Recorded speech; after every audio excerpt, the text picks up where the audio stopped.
Good afternoon and welcome to PlayOnSports.com. We are in Game 3 of 3 here at Shasta College for the Northern Section Championship games. We're in Division 1 for the nightcap as Shasta, the designated home team, is taking on the designated road team, the Red Bluff. And I'm Andrew Jensen alongside Thomas Conroy. Thomas, long day of baseball, exciting day of baseball, and it should be a good nightcap. Yeah, we cap it off with the D1 championship.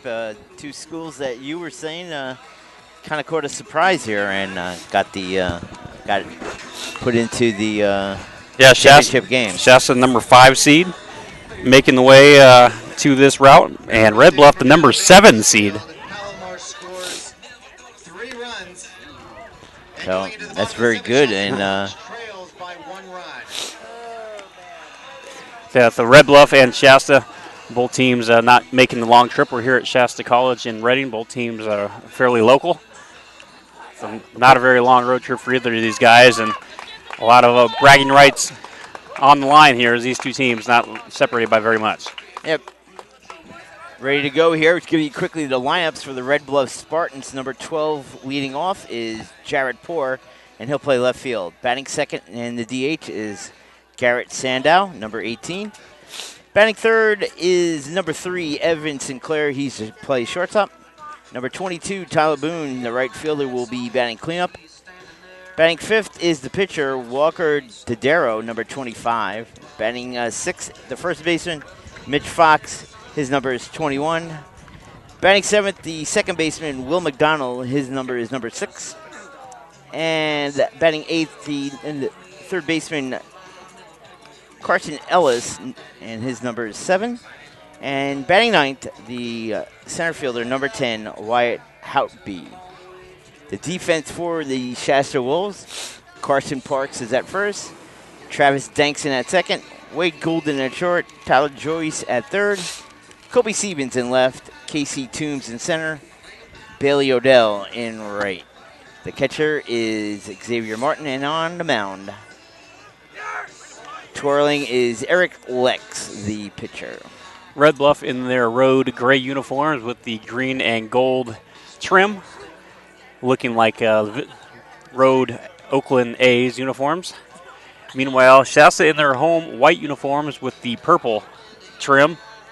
Kind of look like the older Arizona Diamondbacks in their World Series days. Yeah, about 96, right? No, that was around September 11th when they knocked out your Yankees. Oh, yeah. 2011. Or 2001. 2001, yeah.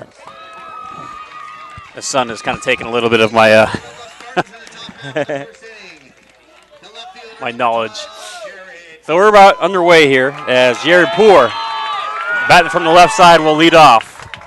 It's going to be interesting with the sun setting here, how the outfield play will be. The first pitch is taken for a strike as Eric Lex, the starting pitcher, fired that one in there. 0-1 the count.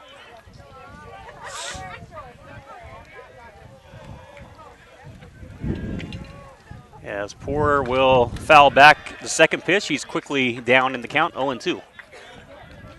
Yeah, defense playing straight back. First baseman and third baseman playing off the bag. Outfield straight away, about medium distance for Poor, the left fielder. And third pitch is grounded to short, fielded, and over to first for the out. Credit Wade Goulden with a nice stop and a golden rope over Carson Park for out number 1. Yeah, great play. Had to go a little bit into the hole to get that sharp ground ball, but he got it and threw it out. Threw over to first for the out. 6-3 the put out, and that will bring up Garrett Sandow, another lefty coming up here for Red Bluff. We had 2 in the last game, and now all right-handers all the way, and then now we get 2 straight left-hand hitters. That one outside for ball 1. 1-0 the count. 1 out here, just underway, top of the first inning. High school, you play 7 innings of baseball. So the 1-0 count. Swung on and missed for strike 1. The count is evened up at 1 apiece. Eric Lex. It looked like he fooled him with a pitch away from him. 1-1 the count, 1 out. Lex, the windup, fires, And that one in the dirt for ball 2. 2-1 the count.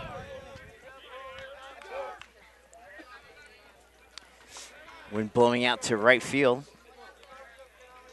Pretty brisk pace, so check out for that for fly balls to right center. That one a little bit outside. And Sandow head in the count here. Lex waiting for his catcher to get set. Actually, they challenge to see whether or not he swung at the pitch. I don't think that was even close. Yeah.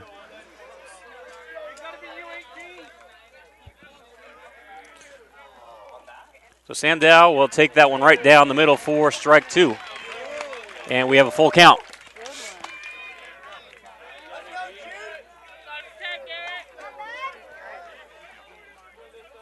So Lex ready as Sandow pops that one straight up towards the Shasta dugout. Is there room? No, it goes out of play. Count remains full. Yeah, coming over was Joyce, but ran out of real estate there trying to get after that ball. Sandow wears uniform number 18, again batting from the left side. Evan Sinclair waiting on deck. Third baseman, or the shortstop, I should say, for Red Bluff. Ground to first, or off the glove of the second baseman, Dankson. It was actually in between the first and second baseman. Dankson had a shot at it, but bounced off his glove. And what are you scoring that? Base hit. That was a tough play. So Sandow, with the full count, finds the hole and finds right field. And now shortstop Evan Sinclair will come in and bat from the right side with the runner on first with one away.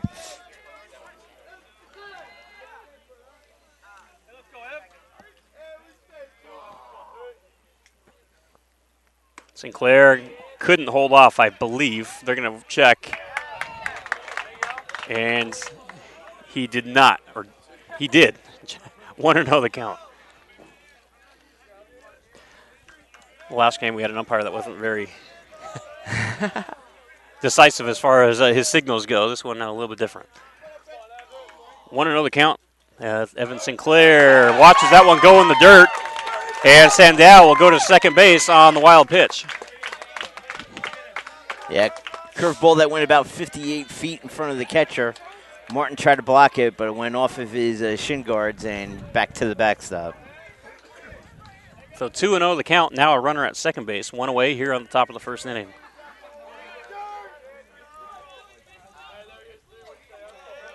Evan Sinclair waiting for the 2-0 pitch. And he'll take that one down and away for ball 3. So Lex, after getting the opening batter fairly easily, has kind of labored over the next two.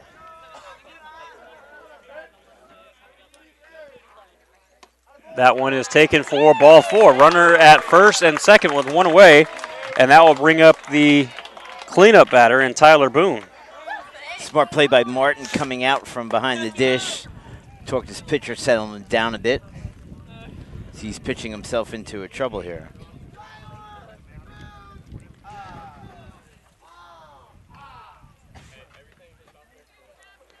So runners at first and second. Base hit, a wild pitch, advance the runner to second, and then a walk. So Tyler Boone will head to the plate, the right fielder.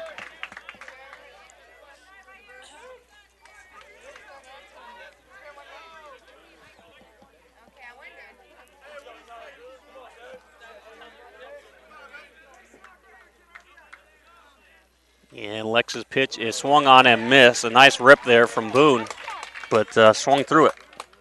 Yeah, a little off speed there by Lex. Had the batter out in front for the swing and miss. So 0-1 the count, one away. Top half of the first inning. Lex's pitch is fouled off the mask of the catcher, Martin. Looks like he is fine. Thank goodness for a mask. Umpire going to give him a little time as he walks the ball out to Lex. He does that only to give the catcher a little time to collect his thoughts after getting hit one right off the mask. So 0-2. So after walking the last batter, he quickly gets in front of Tyler Boone here. 0-2.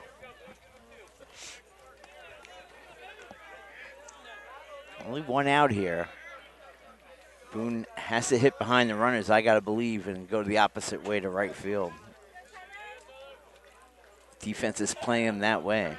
Big opening between short and third. And Boone hits a shot to second base, fielded by Dankson. And double play. Quickly gets it over to shortstop Goulden. Goulden gets it over to the Parks, and just like that, the threat is nullified. Beautiful double play, and that will do it for the top half of the first inning. And we'll head to the bottom half with Shasta getting their first plate appearance. Do you want to watch more of your school's great matchups like the game you're enjoying here tonight? Then tell your school to sign on for Play On Sports School Broadcast Program.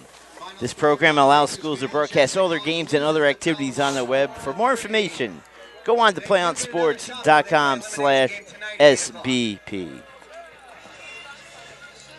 I'm Andrew Jensen alongside Thomas Conroy, videographer today. Jared Nelson and Chris Cashman, our producer. This game, 3 of 3, a long day of baseball here at Shasta College. And the Division I final, we had the opportunity to call the Division IV and Division VI final. And here we are with Division I.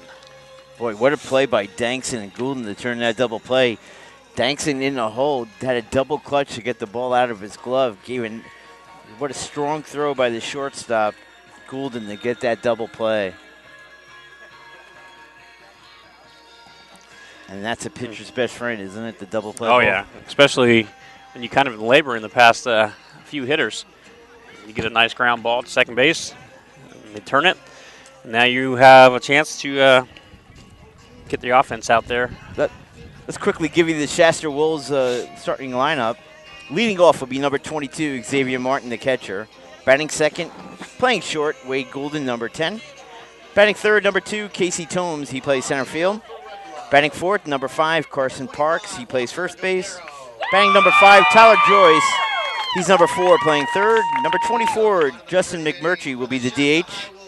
And batting 6th, batting 7th, number 13, the left fielder, Kobe Stevens. Batting 8th, number 32, Tyler Dankson, the second baseman. And batting 9th, the right fielder, number 18, Bailey Odell. Walker Didero, the starting pitcher for Red Bluff, fires in a strike as Xavier Martin batting from the left side. That's our third left-handed batter in the first, 7 we've seen. Second pitch is taken a little bit low for a ball. Count evens up at 1 apiece. Bottom half of the first inning. No score. Didero fires, and that one misses outside, 2-1. Quickly the defense for you for the Red Bluff Spartans. Mitch Fox at first, Will McDonald at second, Evan Sinclair at short, Carson Ellis at third. Didero fires that one right down the middle. Martin watches it, and the count evens up at 2-2. The outfield left to right, Jared Poor in left, Wade Howdeby in center, and Tyler Boone in right. Martin fouls that one straight back. The count remains 2-2. And the battery is Walker Didero, the pitcher, and Chase Root behind the dish.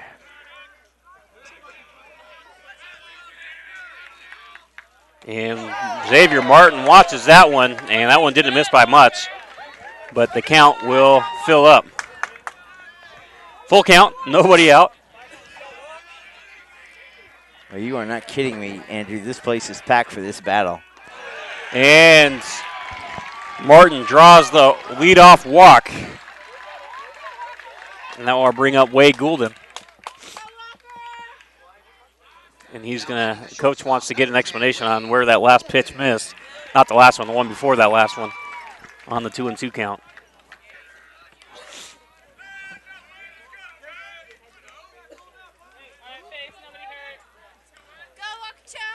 Fox is going to hold Martin on. And here comes Wade Goulden, tall shortstop. Another lefty. As Goulden swings and misses on the hit and run. And Martin is out. Oh, what a play. Martin is out on Chase Root. Fires a strike. So after a leadoff walk, Martin is caught stealing. Sinclair got over there late from the shortstop position, but made a great sweeping throw as the ball tailed away from him to get Martin on the shoulder. And Goulden now will deliver a base hit past the second baseman. So he'll get on board for the first hit of the day for Shasta, which will bring up Casey Toombs. But Shasta is kind of regretting that steal attempt there, as would have had runners at first and second with nobody out. But hey, you got to believe. Yeah, exactly. The pitcher would have had a different approach. You can't play that would have, should have, could have. Yeah. Runner at first, one away. After Goulden is able to find the hole there. Toombs takes the first pitch for a strike. Right off the bat, you can tell Root is a very good catcher. Really knows how to paint the outside corner and give a good look to the umpire. And then throwing out the leadoff man on that steal attempt. Pitch is taken outside for a ball. Count is evened up at 1 apiece.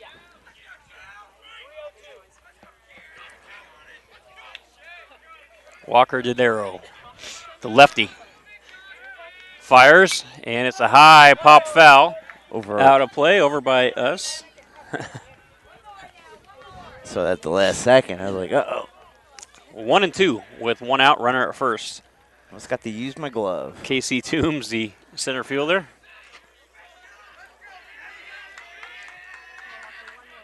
And he swings and misses. And Walker Didero gets his first strikeout of the game. That brings up the cleanup man, Carson Parks, the first baseman. Yeah, it looked like he got fooled a bit there, did Toombs. Swung the pitch a little bit away from him.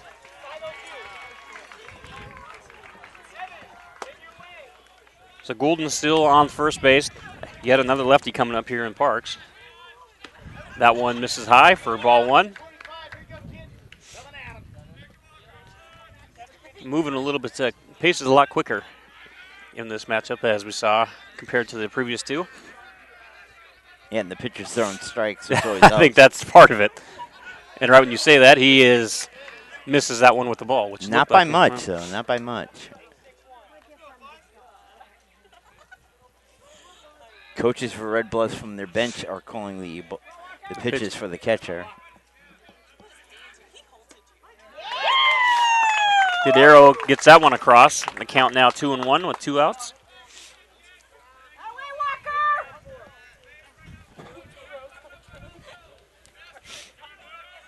Two and 1 the count.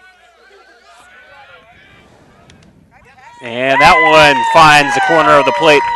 2-2 the count with 2 away. Goulden still waiting on first base. Yeah, looks like they want to keep the ball away from the hitter, going away from the left-handed hitter. And a chop foul.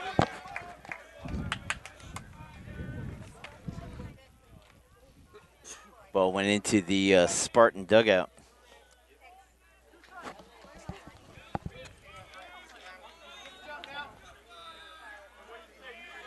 Spartans dugout, I should say. So 2-2 pitch, 2 outs.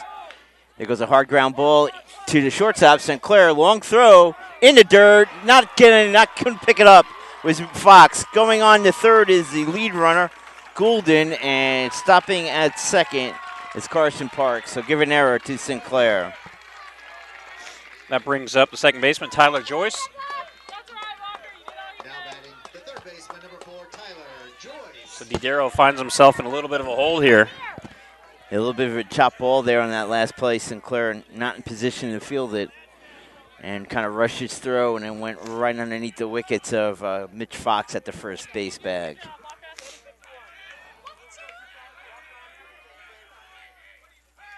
Pitch is outside. Didero is looking fairly sharp the first couple of batters. He kind of found himself in a little bit of a jam here. Yeah, and his defense didn't help him either. 1-0, foul back from Joyce to even up the count at 1-1.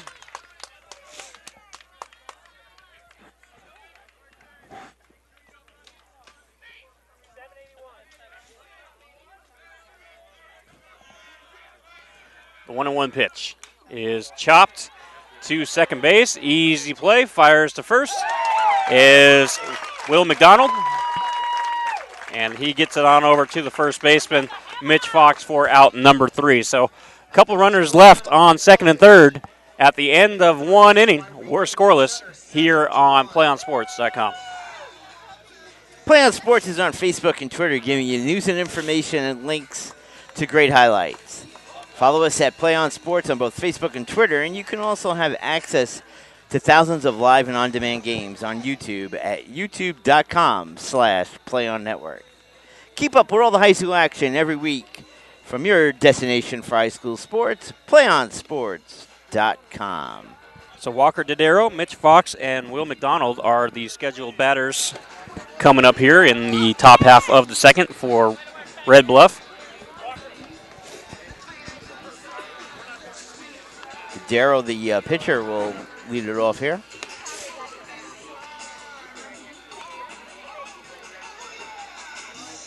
Umpire conversing with the Shasta manager, coach.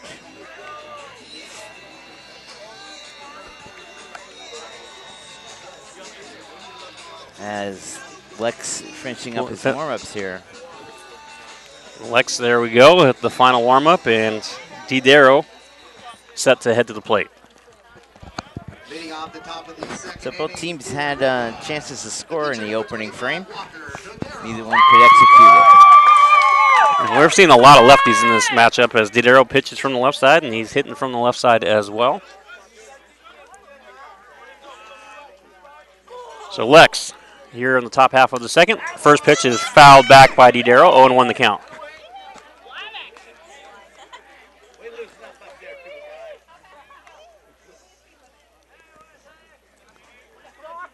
Lex ready, fires the 0-1 pitch, takes upstairs for ball one. The count evens up at 1 apiece. And trying to pitch Dodaro away. Looks like a power hitting left-handed hitter. And Dodaro, good eye there as that one just missed outside, 2-1. Lex fires a 2-1 pitch. Swung on and missed, but Dodaro evens up the count at 2 apiece, 2-2. Yeah, Lex challenged him right there, and Dodaro was up to it, swung right through the pitch.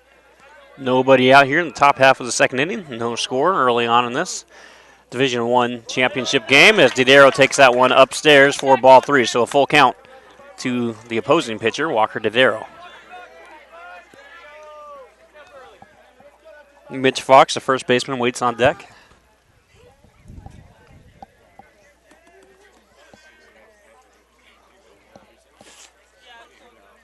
A little bit of a delay there as Lex finally gets a signal he likes. The full count pitch is fouled back, and Dodaro stays alive.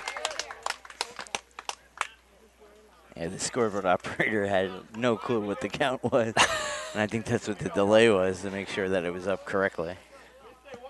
It's 3-2. And the 3-2 pitch is taken upstairs for ball 4 and a walk to the opposing pitcher, Walker Dodaro. And that will bring up Mitch Fox with a runner on first, nobody out.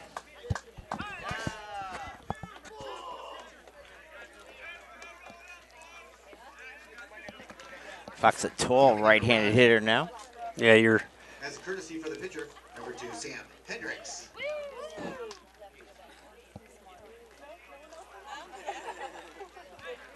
Yeah, I'm not sure what. Now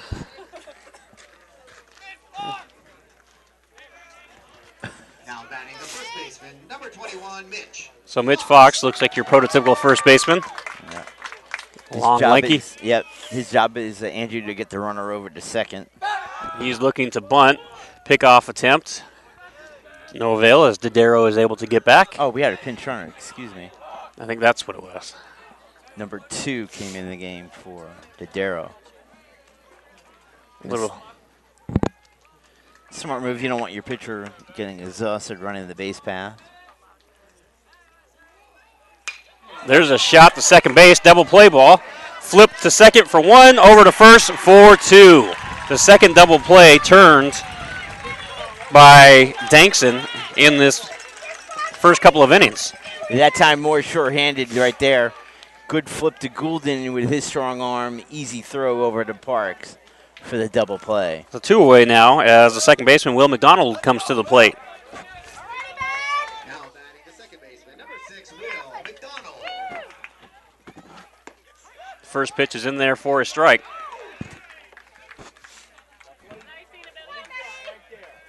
McDonald and Didero were later rivals to the Spartan varsity roster, called up mid-year.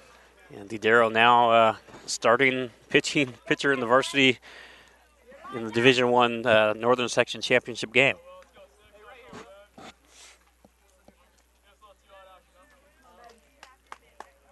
One and one. And that one is taken right down the middle for a strike. And McDonald finds himself down in the hole, 1-2.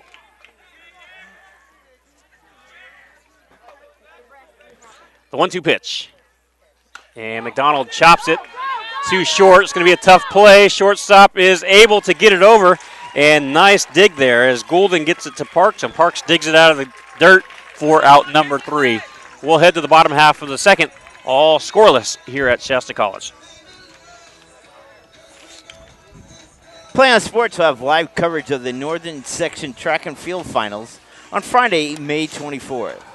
You can watch highlights from the championship of every spring sport in the Northern Section on PlayOnSports.com. And don't forget to check on Play on Sports broadcast schedule page for more information about all the upcoming broadcasts from around the Northern Section and beyond. The spring championships are here only on PlayOnSports.com. Andrew Jensen alongside Thomas Conroy as we head to the bottom half of the second, and Shasta will send up Justin McMurtry, Colby Stevens, and Travis Dankson, who will be the scheduled hitters. Right here quickly in the early going, Andrew, you got to like the double play combo of Dankson and it's going to be Dankson and the shortstop Goulden. Goulden showing a real strong arm from the shortstop position. Looks like they've practiced that a couple of times. Yeah. They've already turned 2 in the first couple innings. So McMurtry now for Shasta will come to stand at the plate from the left side. And McMurtry takes that one for a ball, probably just a little bit low, it looks like. And Didero quickly fires. Pitch number 2, and McMurtry will take that one for a strike. Count evens up at 1 apiece.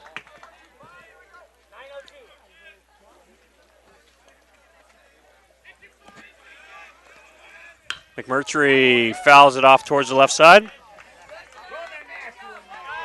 And the count now 1-2 as McMurtry has fallen behind. McMurtry, a left-handed hitter, tried to go the opposite way and just fouled it. And swung on and missed. However, McMurtry will head to first and be gunned out by a step by Chase Root as Root wasn't able to hang on to the pitch. And McMurtry fired out by a step at first base. Yeah, the ball got away from Root, and then he got tangled up with the home plate umpire. When he finally found where the ball was, he still had a strong enough release to get McMurtry out by a step, as Andrew said. And Colby Stevens now will step to the plate. And Stevens will take the first pitch for his strike. The curve falls in. 0-1 the count.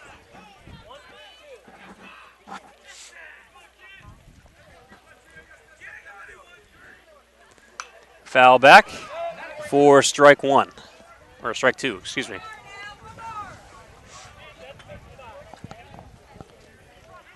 Yeah, you got to start looking alive in this game.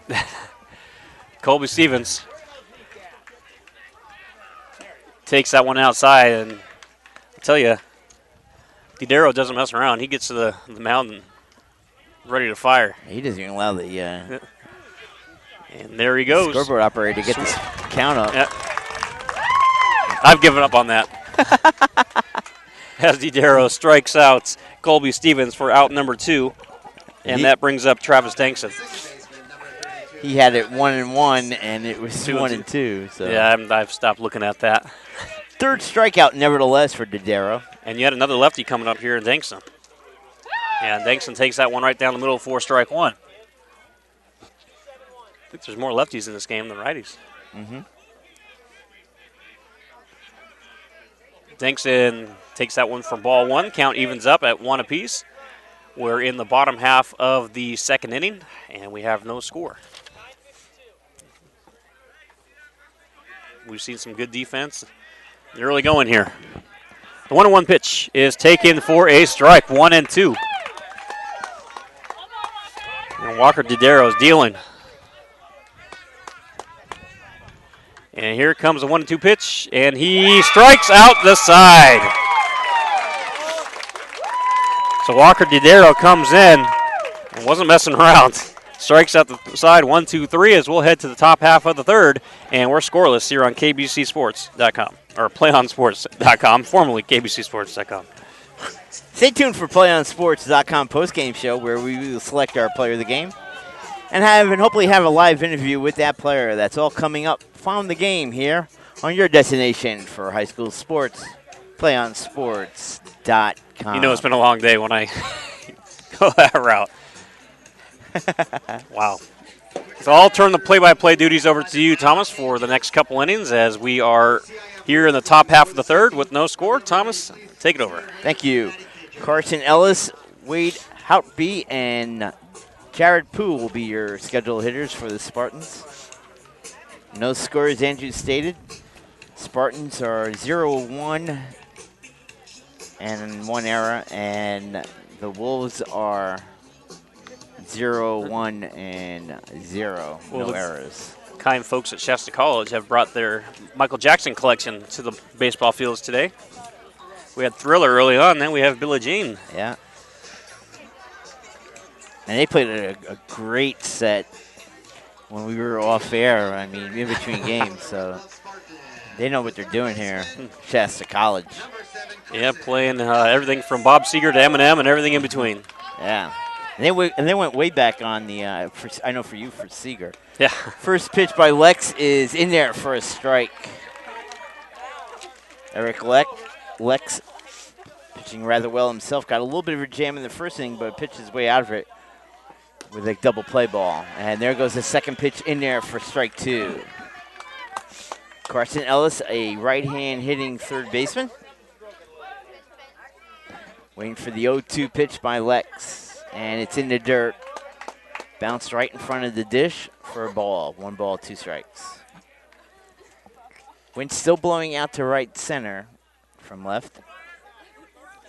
So all 3 games have had different wind directionals. Lex's next pitch is in there for a call, strike 3 on the inside corner. And both pitchers are dealing here and early going. Yeah, great setup there by Lex. Worked him outside and then came back for the strikeout pitch inside tight. Now batting the center fielder, number 10, Wyatt Hoagby. Wyatt Hoagby stepping in, center fielder. He's right-hand hitter.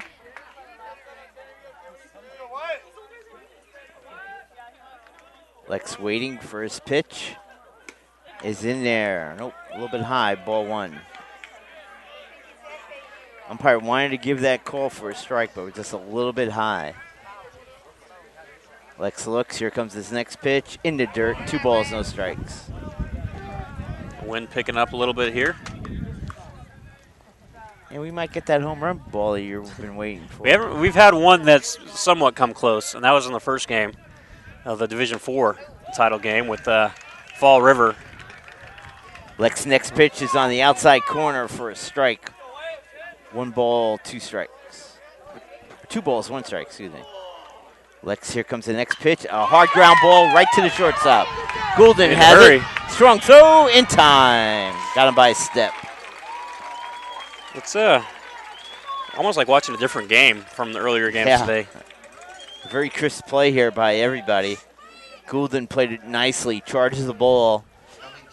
Made sure he had the switch from his glove to his throwing hand, and then knew his arm was strong enough to get the speedy Houtby for the out. Jarrett Poole bounced out to short his first time up. Left-hand hitter. Lex pitch a little bit outside and away.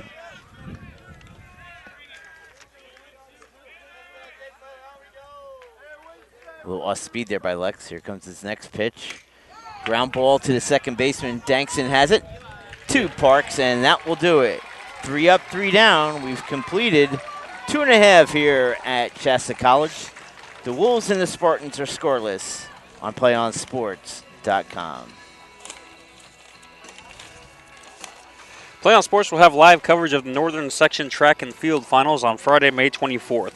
You can also watch highlights from the championships of every spring sport in the Northern section on playonsports.com. Don't forget to check the Play On Sports broadcast schedule page for information on all our upcoming broadcasts from around the Northern section and beyond. The spring championships are here only on playonsports.com. That's Andrew Jensen. My name is Thomas Conroy. We thank you so much for joining us here. D1 Northern Section Championships. Scoreless battle here. As Walker Dodero finishes his warm-ups. And the Shasta Wolves will be getting ready to bat here in the bottom of the third. They'll have Bailey Odell, Xavier Martin, and Wade Goulden.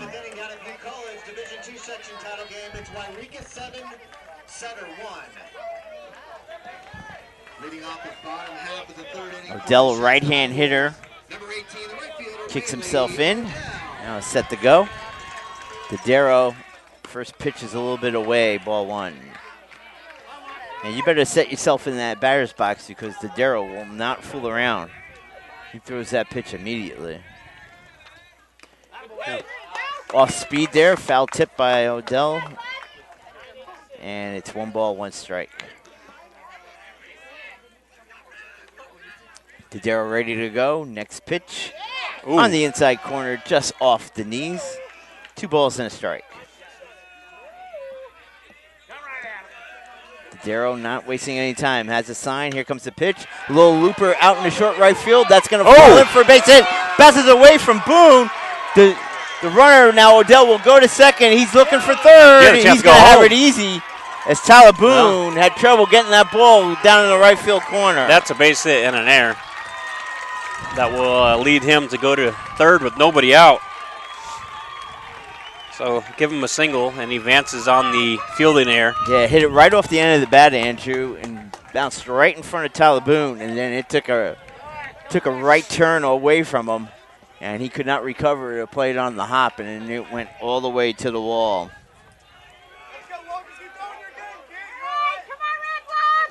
So E9, so give it single like Andrew said, and then a two-base fielding error for the right fielder, Boone.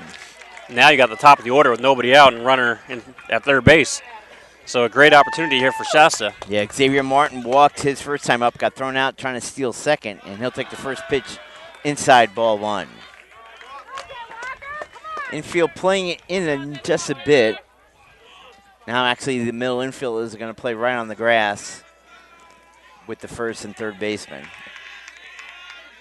The 1-0 pitch is a little tapper right in front of the mound. Dodero has a tough play, but he gets him in time. Well, did they say that was fair, or are they saying that's foul? Yeah, it's a foul ball.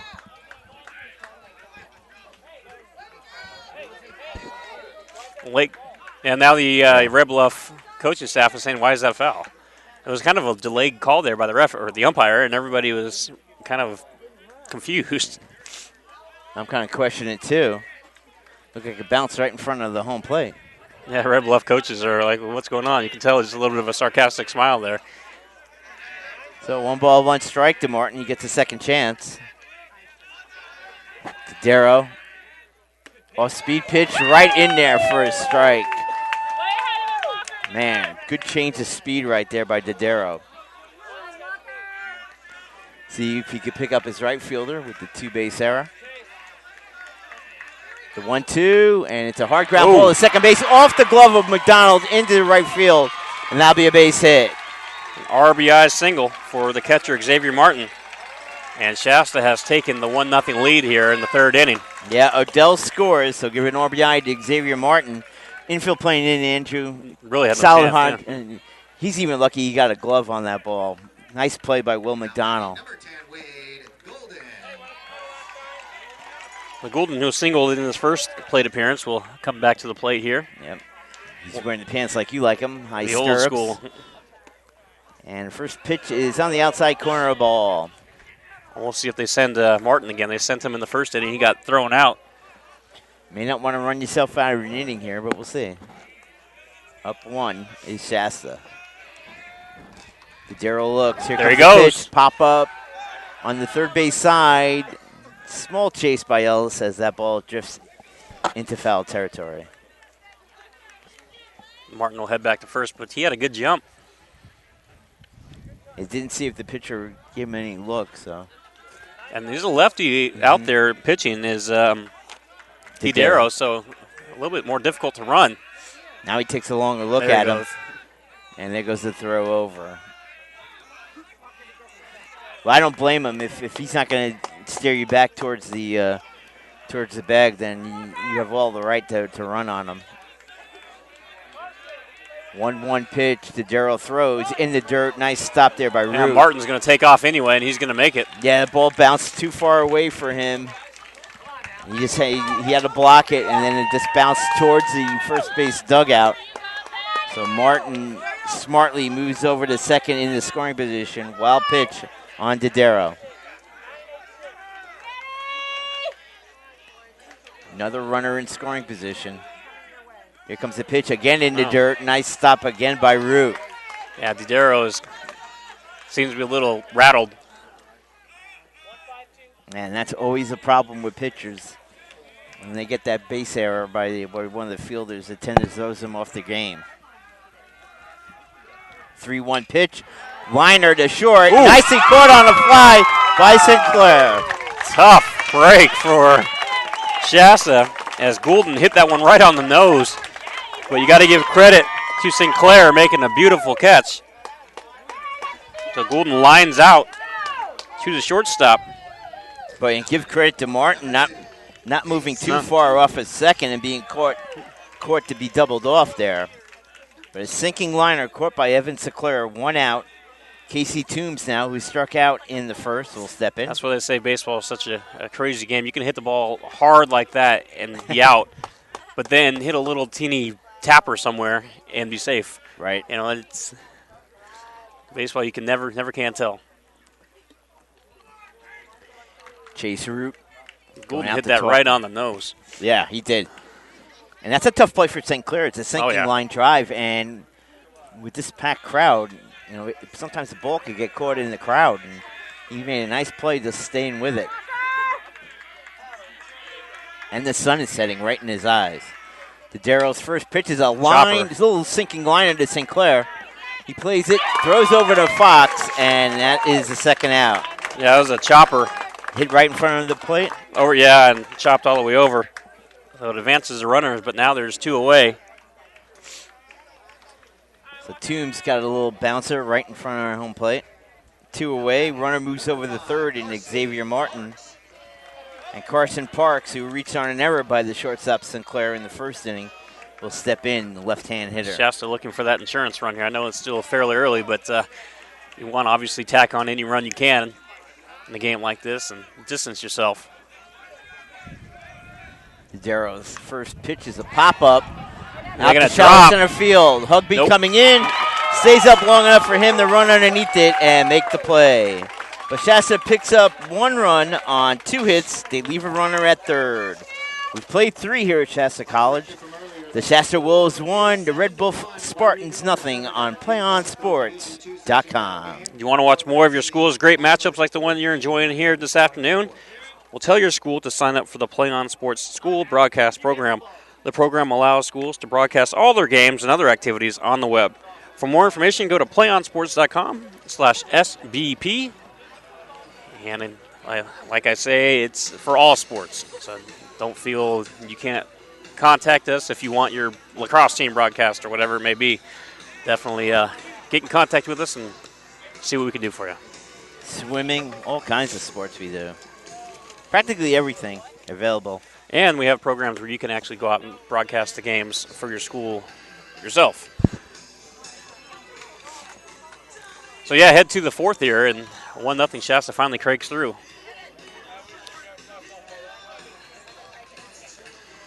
Garrett Sandow will be hitting the DH. He'll lead it off. Then Evan Sinclair and Tyler Boone.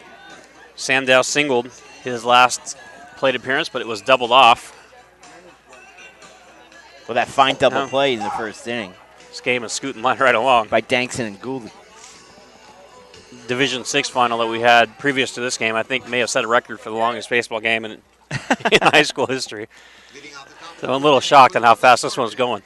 Yeah, we felt like we were in the in the desert there. We saw mirages there a few times as they had a tough time getting it over the plate. But nevertheless, congratulations to the Eagles winning that title. Yeah, American Christian Academy down in Anderson, not too far from here. Here comes Lex's first pitch, all speed outside, ball one. Yeah, they played well, and they're talented young catcher. Oh, yeah. Can be something. Talented whole team, young team. They only had 2 seniors on that entire roster. Pitches on the outside corner, a strike. And they quickly now evens the count, does Lex. Dean Yanks. Ooh, there it is. Yeah. Remember that name, folks. He's going to be a player in this northern section. Oh, the catcher, only a freshman, just went 4 for 5 with 3 RBIs. 1 ball, 2 strikes. Here comes Lex next pitch. Ooh. Swung on a miss, overpowered Sandow. Lex threw that right past him. Only the second strikeout. But Lex has been consistently around the plate. Yeah, but he struck out 2 of his last 4 batters faced. In the 3-hole, number 3, Evan Sinclair. And he's retired 5 in a row. Sinclair, who made that fine play last inning on that line drive. Right-hand hitter takes it all the way for a strike.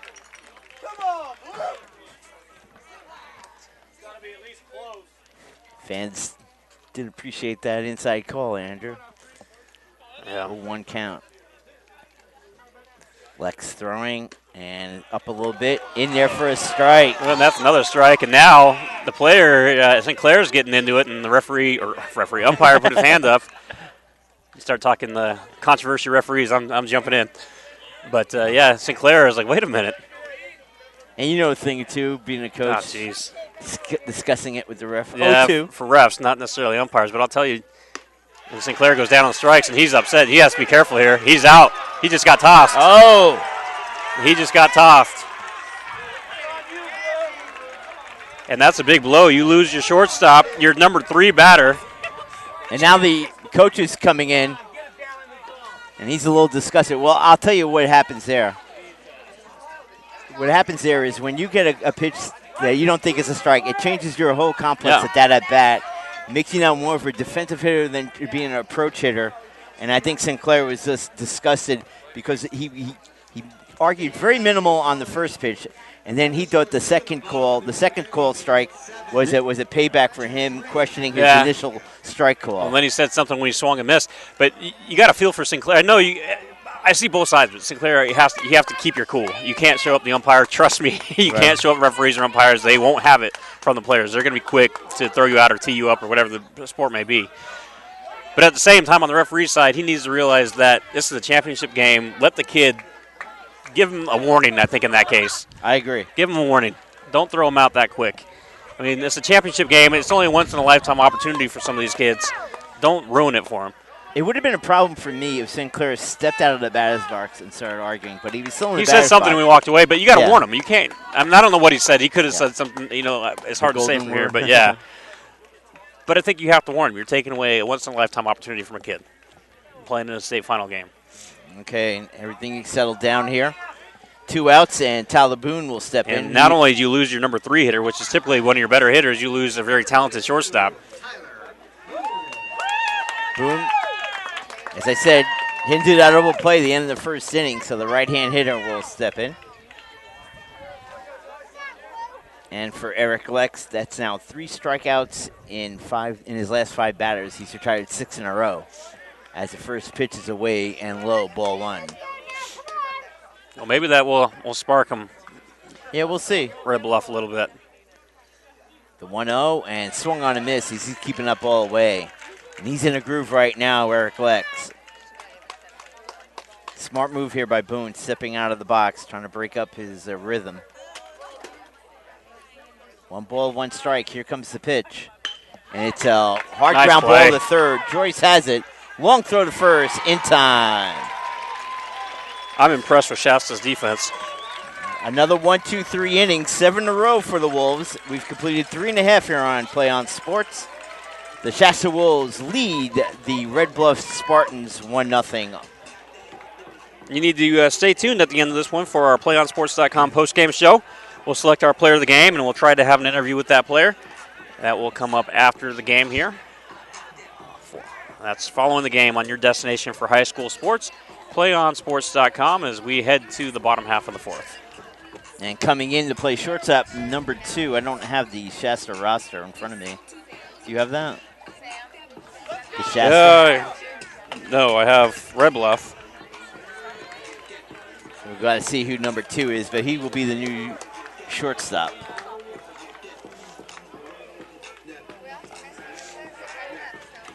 For Red Bluff, number 2 is Sam Hendricks, sophomore utility infielder. So he will be. You insert a sophomore as our papers are flying everywhere. Made the save on that one. And the coach is still getting his word in with the umpire. And I agree. And again, we don't know what was said. So, I mean, some things they're not going to tolerate.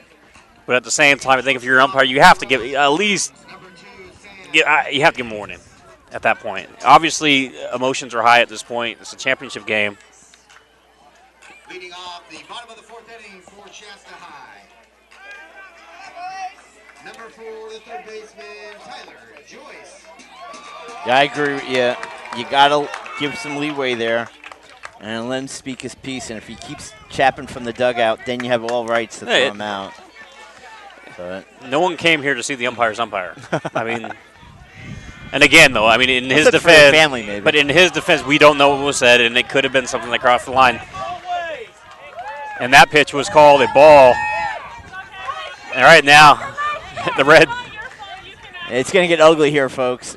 Pitches down low, in there for a strike. 1 ball, 1 strike to Tyler Joyce. What do they call it, a Bronx cheer? I think it's mutinous. Shasta Tyler Joyce 0 for 1 with a bounce out to second. As that pitch by Dodaro is in the dirt. 2 balls and a strike. And the wind is really picking up here. Yeah, we're trying to. Sorry about the lapse in broadcasting. Trying to make sure everything. Our paper's not flying into all over the place. Hard ground ball up the middle. Second baseman can't get it. McDonald, and in with a base hit is Tyler Joyce to lead off the fourth. Nice little C9 hit. As that once it hit high over the pitcher, there was in no man's land. McDonald could not make the play. But I'll tell you, though, as a coach, and one thing, and I've had my share of getting on the officials, the more you get on them, the less calls you get. Trust me, and it's. I agree. They're human, but sometimes it's hard to lay off them, especially when it's a bad call. But first pitch to McMurray. Excuse me, Andrew. First pitch was low, ball 1. Justin McMurtry 0 for 1, struck out in the second. Dodaro looks at the runner. There goes a bunt right in front of the mound. Dodaro has it. Only one play. That's to first for the putout to Mitch Fox. 1-3 in your scorecard. Beautiful bunt there by McMurtry to move the runner over. Laid that down perfectly. Yeah. Moving to second was Tyler Joyce. So another runner in scoring position for the Wolves. And Colby Stevens, the left fielder, will come up. Number 13, Colby Stevens. Stevens was the second of the 3 consecutive batters to be struck out by Walker Dodaro in the second inning. There goes a high fly ball to right field. Coming in is Boone. Oh, can't get it. Bounces in front of him. Going to third is the runner, and he'll be in there safely, Tyler Joyce. And that's the second time that Boone has had an issue with. Well, I mean, look at this. Yeah, that's what I'm saying. It's the second time he's had an issue. He's staring right at it. Yeah, he basically, when that ball was hit off the bat, stood in his tracks because I don't think he tracked the ball enough. Then when he finally picked it up, it was too late for him to get underneath it and make a catch. So you got to give a base hit there. But runners at the corners with 1 out, and Travis Dankson stepping in. Dankson struck out. Yeah, he struck out his first at bat, and I'll tell you right now. Runner goes from second, throw down there, goes into center field. Passes 2 infielders. Coming in is Tyler Joyce, and it's 2-0. He had no business throwing that. He tried to check the runner back at third, and the guy was already a few steps away from second base. And they need to slow things up right now and regroup because the wheels are coming off. And the coaching staff was not at all pleased with Root. And I think he was undecideful. Well, he did. He looked over the third to make sure he wasn't coming down, but by the time he decided to throw the second, the runner was a few steps away. Yeah. So there's no good that was going to happen by throwing it over there. So credit is stolen base for Kobe Stevens, but the run scores on the error by the catcher, the throwing error. Well, and it's amazing. Ever since that call by the umpire, everything seems to change, and that's what's tough. When you get a bad call, you have to keep your composure. Otherwise, you're letting the umpires dictate, and you can't do that. You got to keep your composure, and they lost it, and now they find themselves trailing. And I've seen it. Trust me, my teams have done it many a times. When I start getting on the officials and my players start getting on the officials, and then all of a sudden I find myself trailing. It's a tough thing to do, but you have to maintain your composure. Yeah, you got to make sure it doesn't become about them. Yep. Your opponent is on the other dugout and not exactly, and it's hard to do that. But it is. But yeah, it's key because then you're playing two people rather than one. Darryl, long look at second, and he throws it again in the dirt. Boy, Root is making his he's earning his keep behind the dish today. 2 balls, no strikes now on Dankson. We're just past the 6 o'clock hour, and it's beautiful outside now. It was rather warm earlier today, but right now it's little looping ground ball to the second baseman. McDonald knocks it down. Won't have a play as he keeps it in front of him. Another base hit. Not the hardest hit ball, but perfectly placed. A little bit away from McDonald up the middle. He knocked it down, but kept the runner, Kobe Stevens, at third.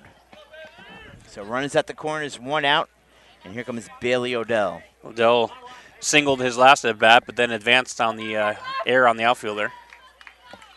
Long look down at his third base coach is Odell. And Dodaro now on the mound. He's in a jam now, folks. Let's see if he can get out of it. Runner goes. Runner goes, pitches in the dirt, throw down to third, and that sails on the catcher down the left field line.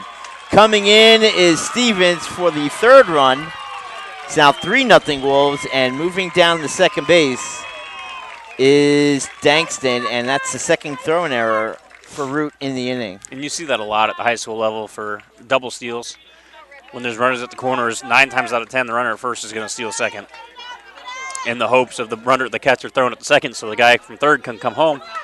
This time they tried to fool him a little bit, threw the ball to third, but there was a bad throw and it sailed into left field. 3-0 now. Next pitch to Odell is in there for a strike. 1 ball, 1 strike.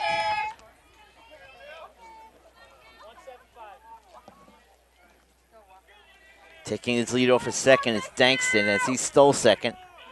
Good lead. Pitches on the outside corner, and it's outside. 2-1.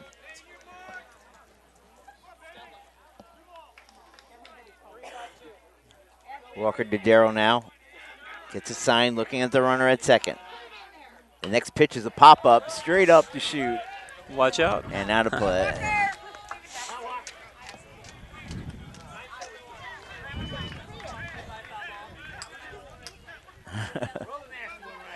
Two balls, 2 strikes. I only laughed because I couldn't see that ball for the life of me. Off-speed pitch away, and it stays away. 3-2 now. Full count to Odell.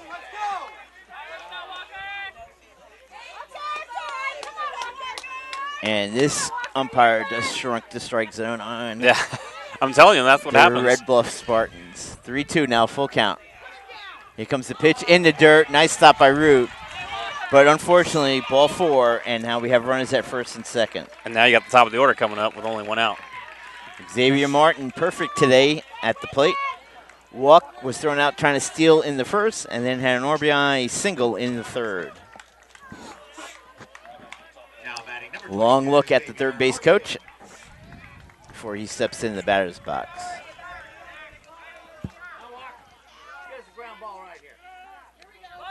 And he squares a bunt, but takes the bat back, and that will be a ball as the pitch was away.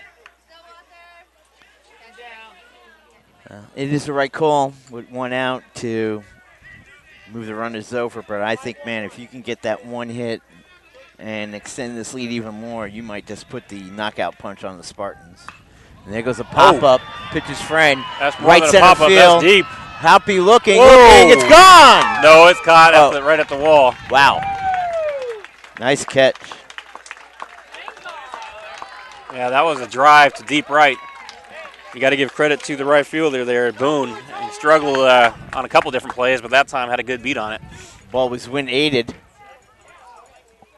Now batting, number 10, Wade Golden. So a long fly out.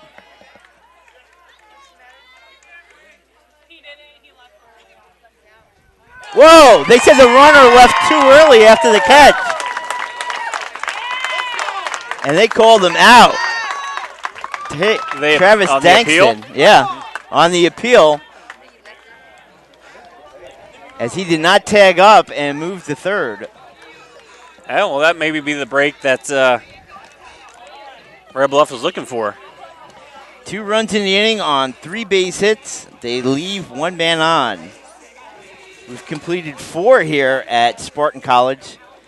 The Shasta Wolves lead at 3-0 over the Red Bluff Spartans on Play On Sports.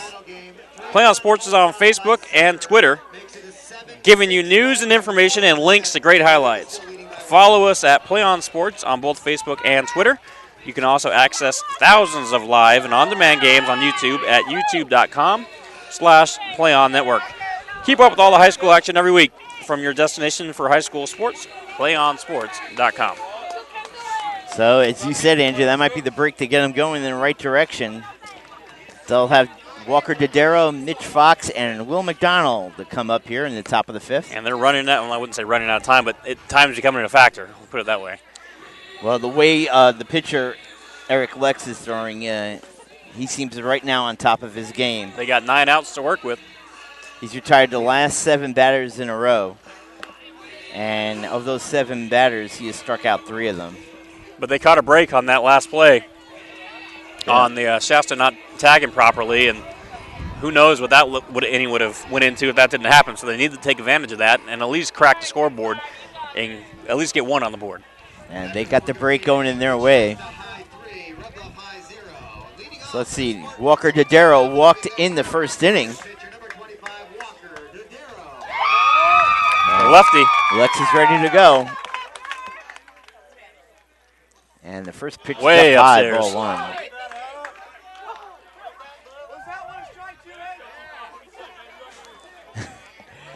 Umpires, man, when they make one bad call, you can forget about it.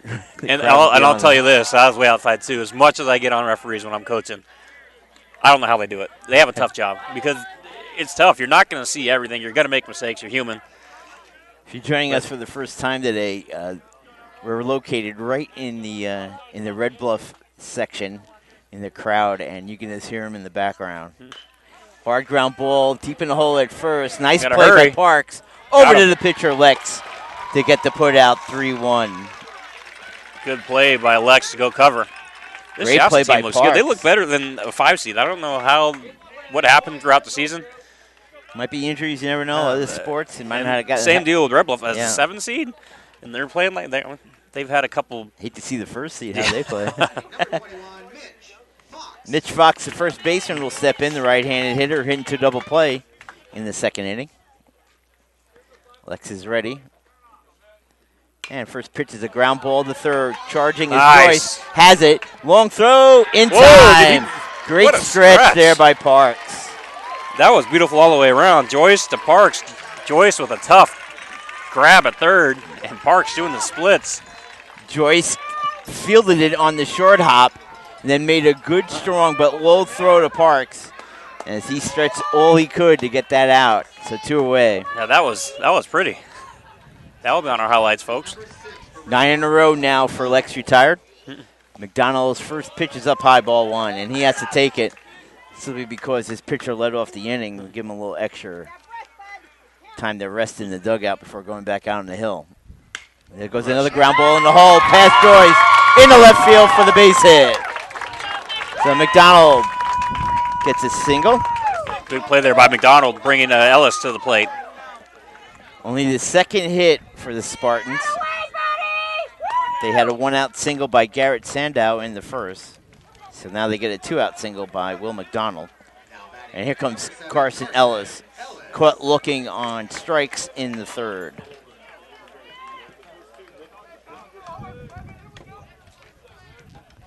Short lead for McDonald from first. Lex looks over there. Pitches a high chopper up the middle. Played by the shortstop, Goulden. Nice flip to Dankson for the putout, 6-4. I tell you, this defensive team, Shasta, is pretty legit. No runs, 1 hit, 1 man left. We completed 4.5 here at Shasta College. It's the Shasta Wolves 3, the Red Bluff Spartans nothing here on Play On Sports. And we'll keep it right here as Jamie Foxx was about to come on, but they quickly took that off the playlist, and we'll see what they switch it to. Thomas and I have been critiquing the playlist of the DJ here between innings all day long, and Jamie Foxx came on, and they changed it within about 5 seconds. Yeah, get a little mellow. Smart move. A little Coldplay, I believe. Coming up for the Spartans in the, coming up for the Wolves in the bottom of the 5th. Wade Goulden, their talented shortstop. Casey Toombs, their center fielder. And Carson Parks at first base. So this game is flying right along. Yeah, well pitched. A couple of questionable calls. A talented shortstop got thrown out of the game. Those are your headlines thus far and your here. number 3 batter typically is your best batter, your best hitter. Yeah. And when you lose and not only that, he was a great fielder. We saw him make a great play on that line drive. You lose him, that's tough. That's like losing the leader, and just a kind of an emotional blow. And they didn't recover right away either. It's an emotional loss. Goulden 1 for 2, singled in the first, and then lined out to Sinclair. As Andrew was talking about it, that first pitch was away in the dirt, 1-0. With that being said, though, he's your best batter, batting third, and he needs to be the leader and know better. Yeah. It'll be talked around in these parts definitely for a couple of days after the conclusion of this game. Yeah, I'm curious to see how that plays out. And the newspaper columnists up here, I'm curious what they write about. 2-0 pitch in the dirt, and it's 3-0 quickly on Goulden. I'm just in awe how beautiful the weather is right now. It was brutally hot earlier, and now it's perfect. Goulden taken all the way. He took a pitch on the outside corner for a strike, 3-1.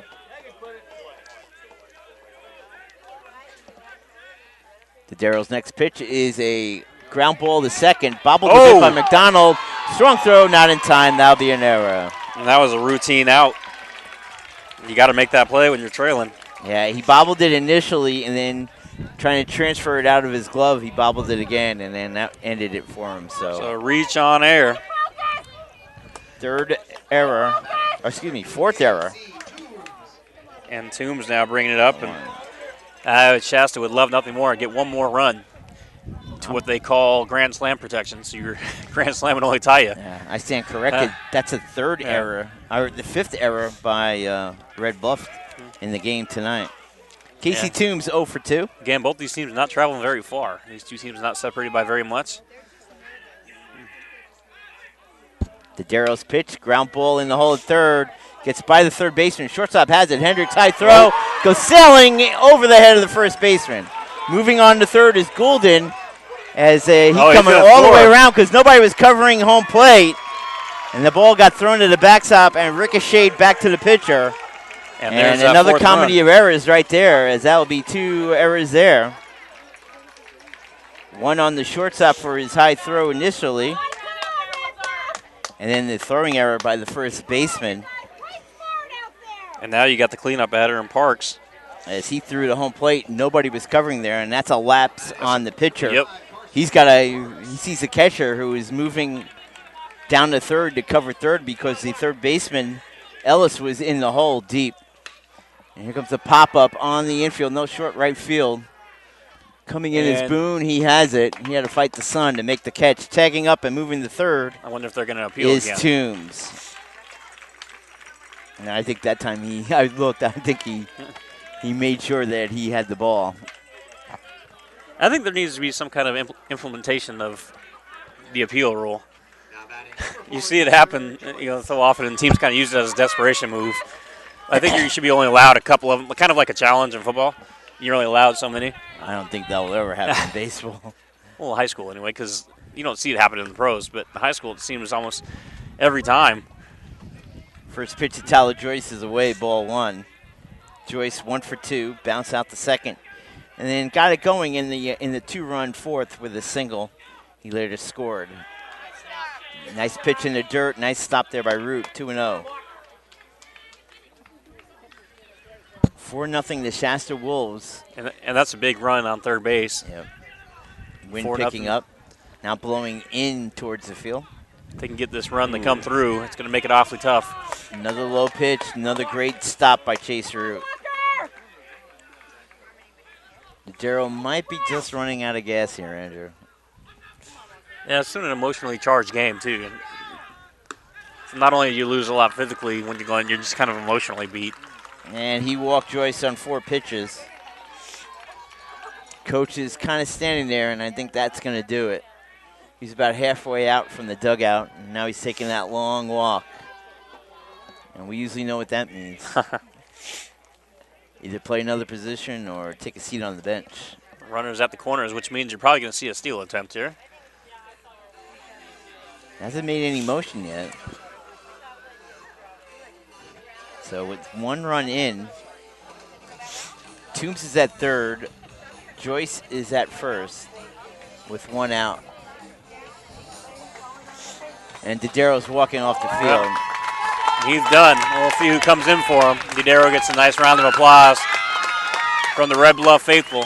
Yeah, he played well. He did. He just had some bad breaks from his defense, but overall he pitched well. Number 21. And that's going to be Mitch Fox. And Mitch Fox will make the move from first. So we're going to have a new first baseman. We'll see who that's going to be.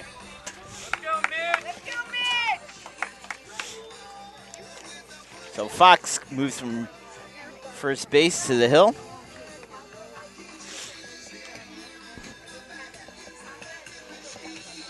Wolves lead at 4-0 over the Spartans. Spartans desperately trying to stay on in this game. Yeah, right now, I mean, it's within striking distance. You're running out of time, but 4 runs, you know, it's doable. But that 5th run, I know it's only 1 run, but it's such a big difference knowing you're down by 4 to that 5. And it's that kind of that grand slam rule that they talked about. When you're down by 4, you always kind of know in the back of your mind that grand slam will tie it up. But when you're down by 5, even a grand slam won't tie it up. You're still down by 1. So Right. it's kind of like a mental deal. I got to believe that Darrow will be the first baseman because he is the number 5 hitter in their lineup. Yep, he got his first baseman's glove, so he will take over at first base.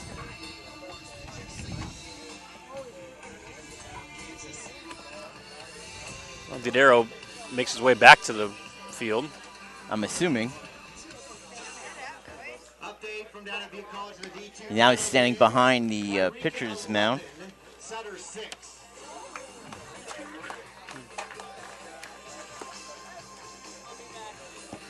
Kind of a long pitching change here. Now, I don't know if you have to, how many warm-ups you're allowed since you come in from a position. I got to believe you got to let his arm kind of warm up a little bit. All right, let's see who. I'm guessing it's just an even swap.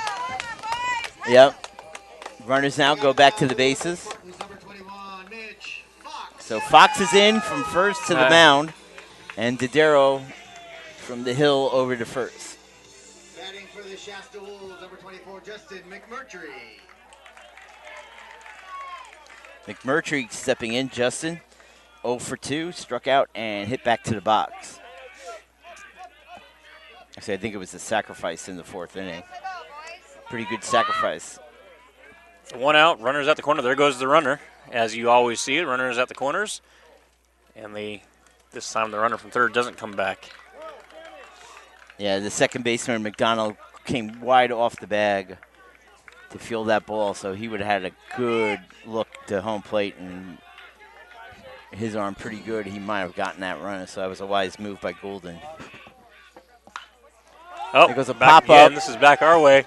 Coming down is Didero, and the pitcher, Fox, makes the grab.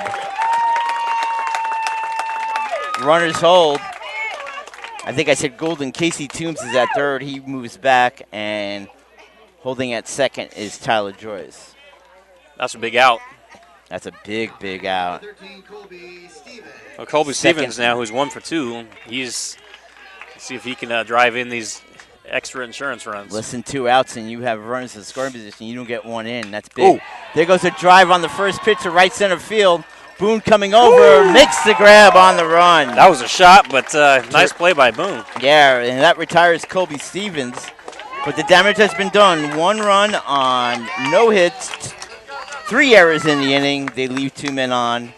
We've completed 5 here now at Shasta College. It is 4-0. The Shasta Wolves leading the Red Bluff Spartans on Play On Sports.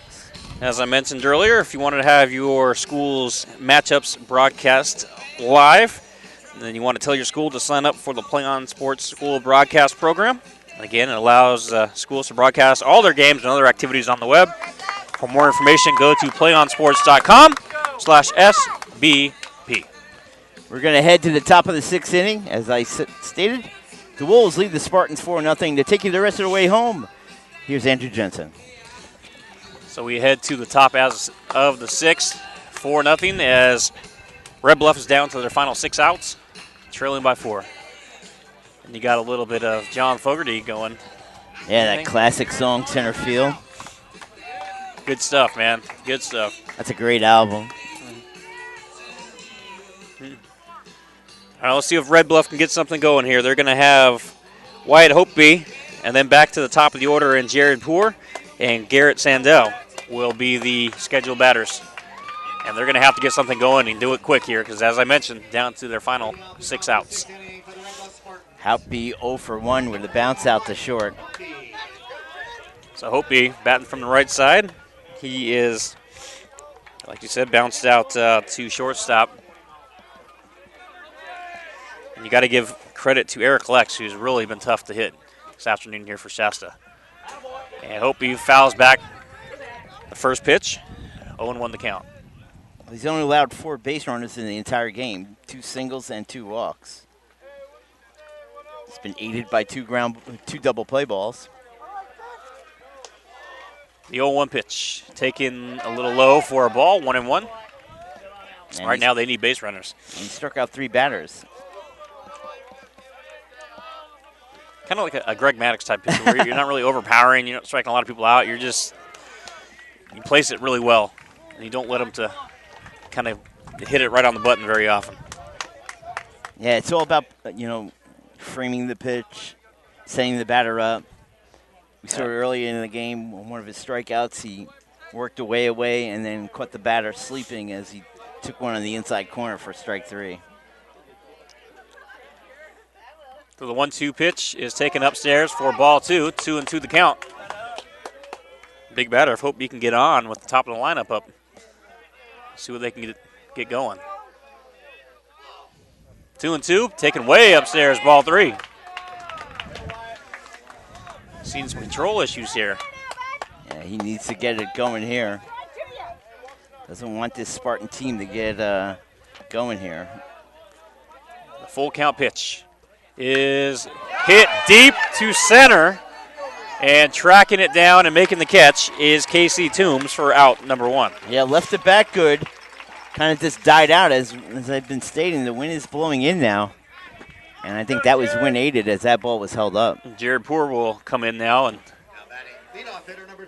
try to get something going. He is 0 for 2. Hasn't gotten the ball out of the infield. Bounce out to short and a bounce out to second.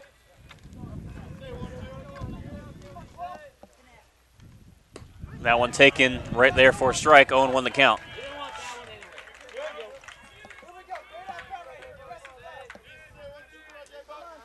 The 0-1 pitch is fouled back quickly, 0-2.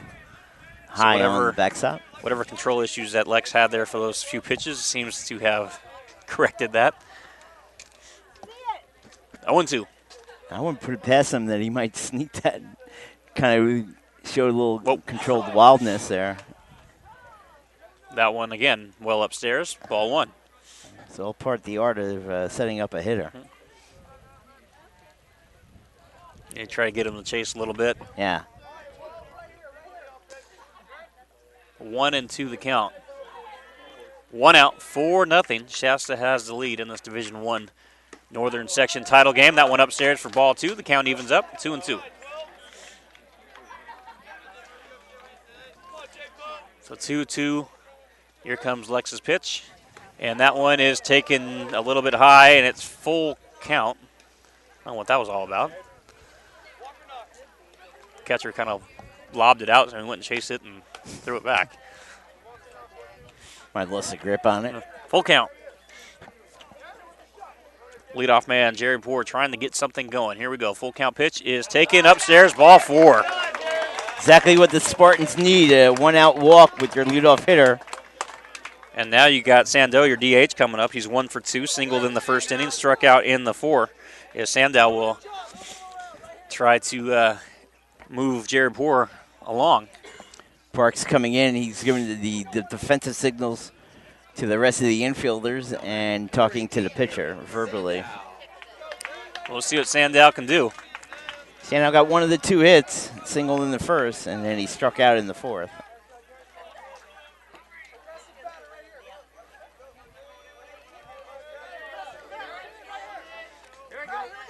One out, runner at first.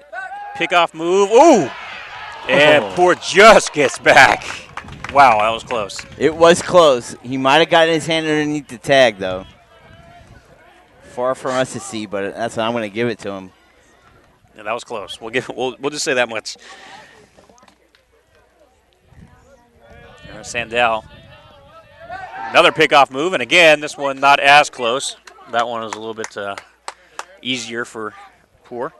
Now the wind has changed again, blowing as the center field flag is flying towards right center.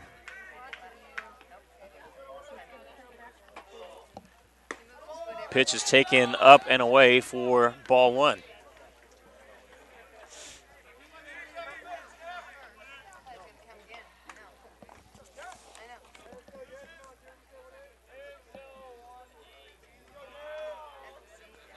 Top half of the 6th inning. And that one in there for a strike. Count evens up at 1 apiece. And Sandow trying to get on base. And Poe dancing a little bit off of first, trying to break up the rhythm for Lex. Get a good pitch for Sandow. Let's see if he can do it. that one upstairs, 2-1. Lex has been missing high this inning. Yeah, now he wants to talk to his catcher. Third baseman wants a little bit, and the first baseman feels left out. So second baseman just hangs out there by himself. Quick talk between the catcher and the pitcher. Yeah, it always cracks me up when that happens. Second baseman's like, not that important, guys. Come on.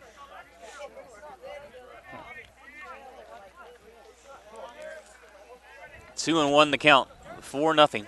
Lex, let's see if that little chat helps. Fires that one right down the middle, and Sandow swings right through it. So apparently it did.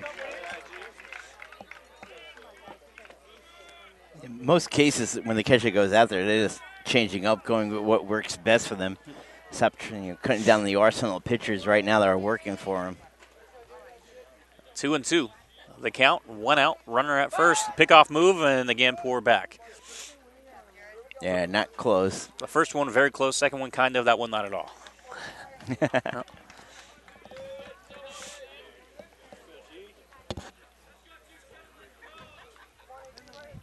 And Lex will fire that one upstairs, full count. A big pitch in this game. For what's big, normally it would be Evan Sinclair coming up to bat third, but now that he is out of the game.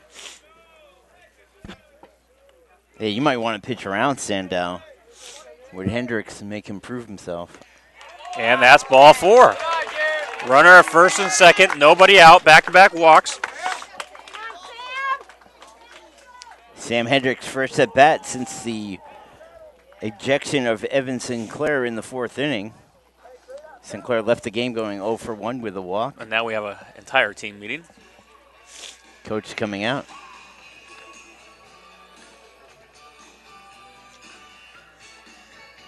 Now we're playing the right one. I knew you'd like this one. I have to send, ask the big man? Yeah, exactly. Might get a little bit of Clarence Clemens. Yeah, Bruce Springsteen. Great song. You got to go give some props to the person in charge of the music today because it really has been pretty good. Yeah, this is Born in the USA. Great album. you're Boss fan. And the meeting is concluded, and Lex is still in the ball game.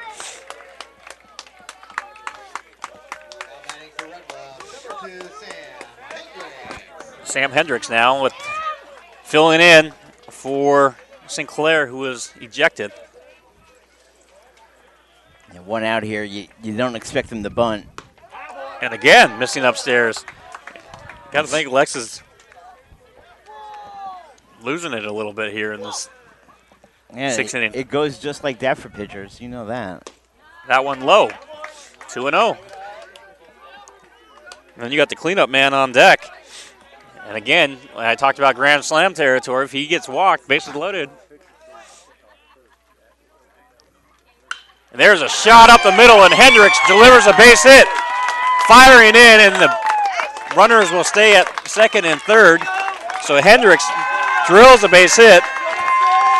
And now Tyler Boone, the cleanup man, will head to the plate and can tie it up with one swing. And he would love to. Remember, let's not forget, he made that big two-base error in the third inning that allowed a run to score. Well, this crowd will go ballistic if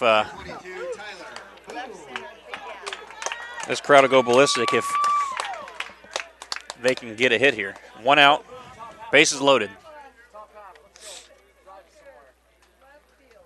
That one pitched right down the middle, 0-1. Smart play, though. Take the first strike, make him throw one. Didn't look like a good pitch to hit anyways, a little bit on the outside corner. You got one pitch. This is high and outside, 1-1. Just joining us, bases are loaded. Jarrett Poole at third, Garrett Sandow at second, and Sam Hendricks at first for the Red Bluff Spartans here in the top of the sixth. Walker Dodaro is on deck. The 1-1 pitch. That one is hit high in the air, and it's going to go out of play for strike two. Yeah, well, we lost sight of it once it goes over the dugout. 1-2. So we got to really get a little help from the crowd there to see whether or not the defender makes the catch. Big pitch. 1-2. Lex fires and chops to first. They go home for out number one. So a good play there by the first baseman. Carson Parks heads up, throws it to Martin, and Martin holds on for out one. No, second out. Or out two, excuse me. I meant for one out. You're right. Yeah. And it's the second out of the inning. So Tyler Boone is on a fielder's choice. And now Walker Dodaro has a chance to cut into this lead. Yep. Boone chopped it into the ground. Parks made a nice play. What you liked about it took his time to get it to home plate for the one out. That one is in there for a strike. Dodaro not happy with it. He needs to be careful because he's showing. I think he's saying, hey. You got to be careful. You saw one of your best players ejected. How come you didn't give me that call? That one fouled back, strike two.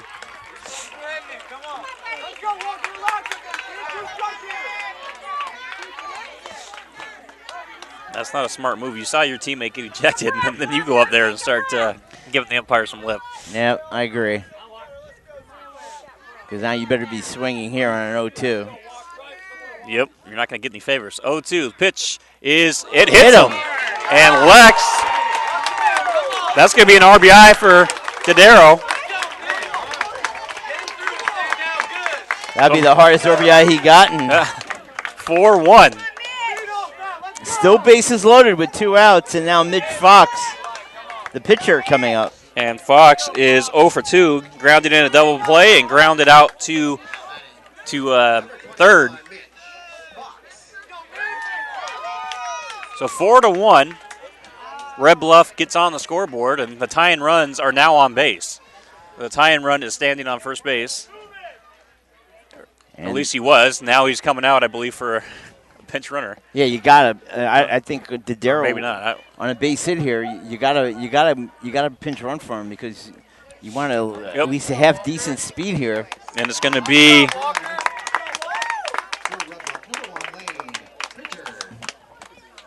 Because quite frankly, a base hit here in the gap, you could tie this game up with the bases loaded if you get everybody comes in motion. And they got pretty good athletes here with Sandow, Hendricks, and the pinch runner. That's Lane Pritchard, who is pinch running. And again, yeah, you hit this in the gap. You can clear the bases. You can easily, with 2 outs, you're running on contact. And now we got a little maneuver here. Are they taking him out? No, I think he wanted to make sure that the pinch runner was announced into the game. Wasn't sure. Happens sometimes in the dugout. You talk to somebody else. So Mitch Fox can help himself out since he is the pitcher right now. If he can hit one in the gap, or even better, over the fence, he'll take that one for strike one. Yeah, right at the knees.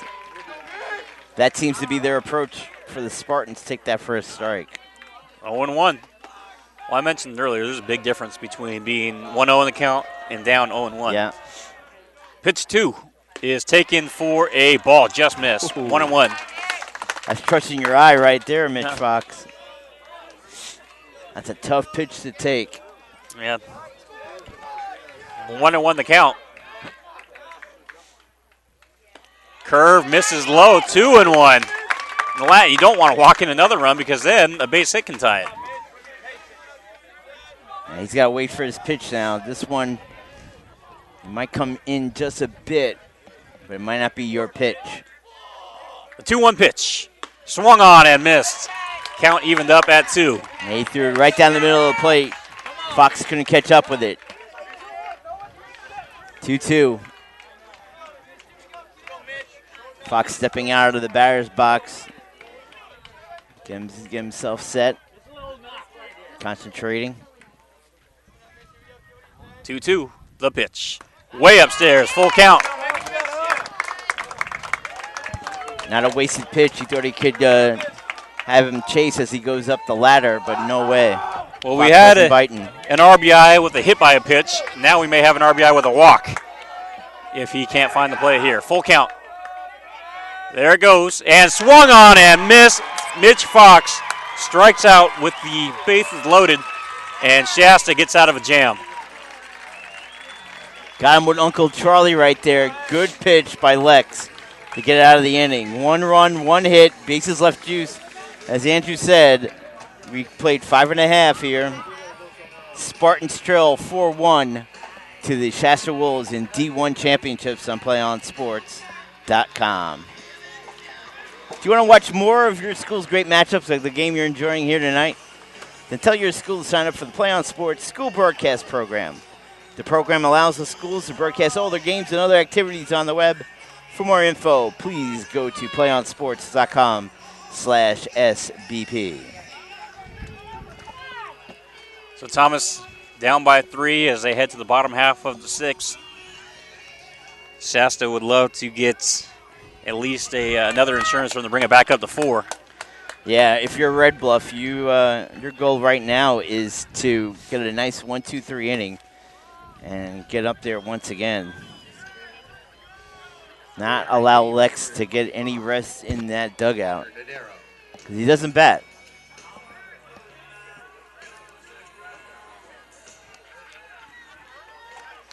And for the Spartans, you just hope that wasn't your only chance at getting some runs in this game. So here we go. It's going to be Travis Dankson. And Dankson will take that one upstairs, ball 1. Dankson 1 for 2, struck out, single, stole base in the 4th. Bailey Odell and Xavier Martin are scheduled after him. There is a chop to second, fielded by McDonald. McDonald fires over the first for out number 1. Backhand stab there by McDonald. Good strong throw. Bailey Odell now will head to the plate.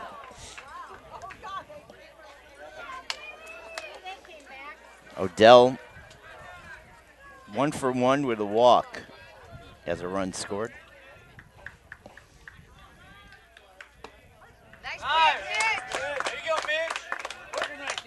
His single in the 3rd inning was played into a 2-base fielding error by the right fielder, Boone. That one taken down low for a ball. Count evened up 1-1. Fox still on the mound. Pitch is chopped to third, fielded. It goes through Ellis's legs, and we're going to have a runner at first.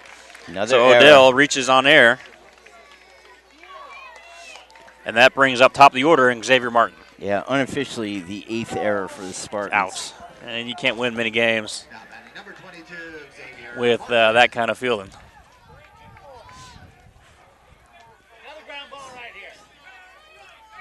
No, excuse me, 7th error for them. Martin takes that one for a strike. Martin is 1 for 2 with a walk. Throwing out stealing in that first quarter or first inning. And the sprinklers, come on. Yeah.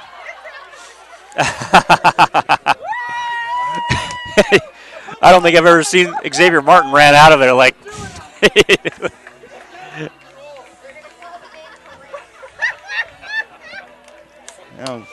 Maybe that might help cool off the Shasta Wolves there for the. Now they got to figure out how to turn off the timer. I think it's right over here to the left of us. I remember. That's right. Before, and not only that, now the dirt's gonna get all muddy. Yeah, they're gonna have to rake it out there. Why am I not surprised? Just a little delay. Probably the first delay in the history of Shasta College, I believe. Yeah. And, well, I forget who it was. Yeah, the coach did the wise thing, turned the sprinkler head so it's not hitting the dirt. Oh, I got you. A smart play by the coaching for Red Bluff. Because the water was soaking the dirt. And then you got a player for Shasta just standing in the water enjoying it.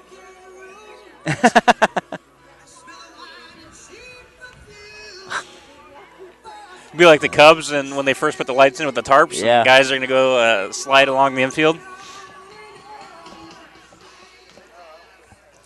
Got to get somebody to shut it down.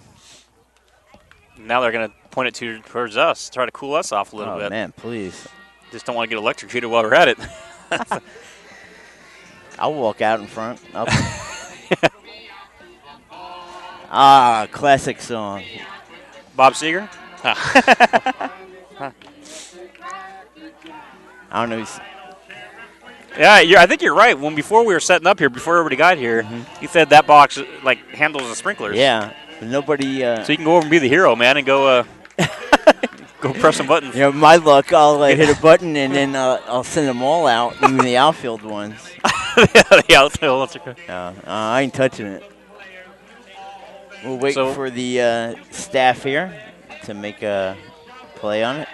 4-1 as we have a delay with the sprinklers. As it stands right now, 1 out and the bottom half of the 6th.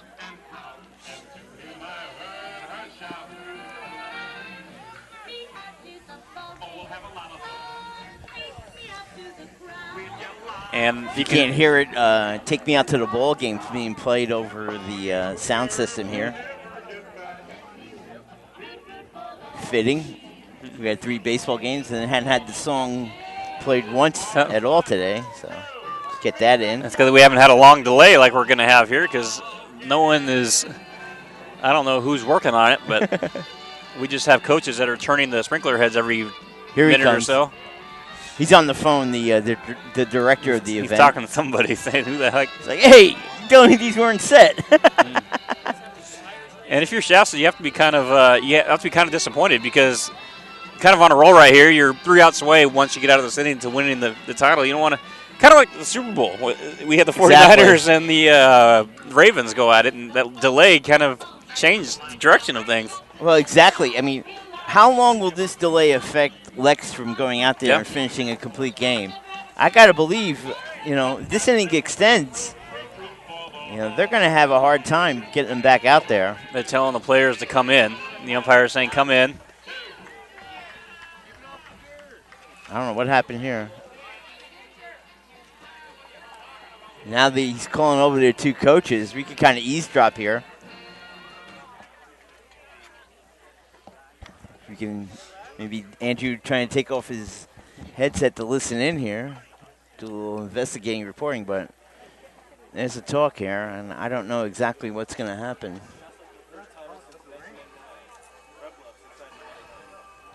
So,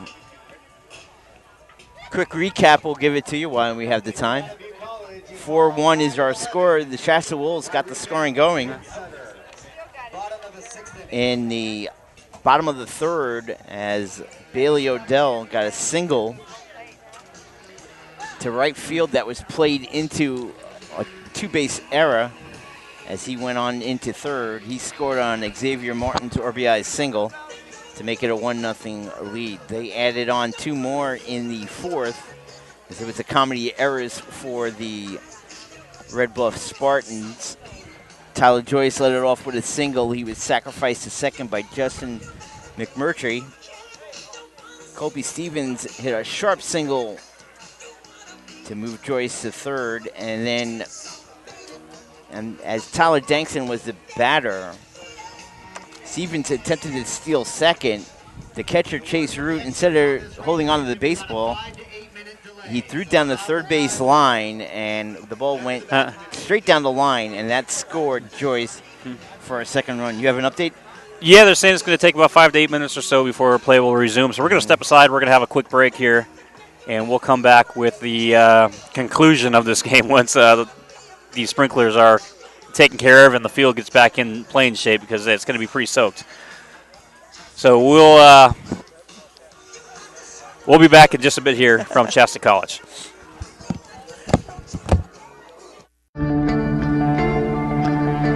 One match away from immortality. This is a total team effort. We're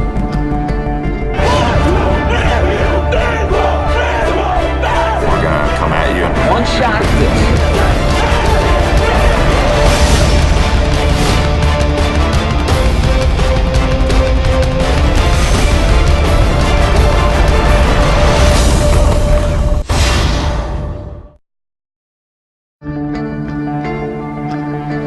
One match away from immortality. This is a total team effort. We're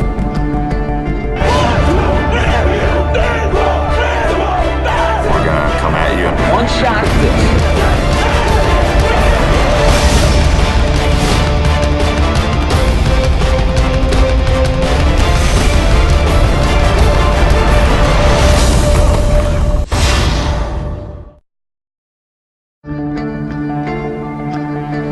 One match away from immortality. This is a total team effort. We're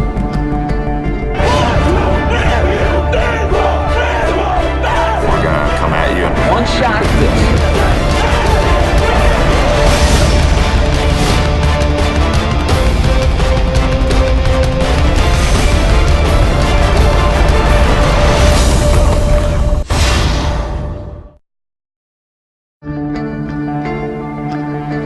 One match away from immortality. This is a total team effort.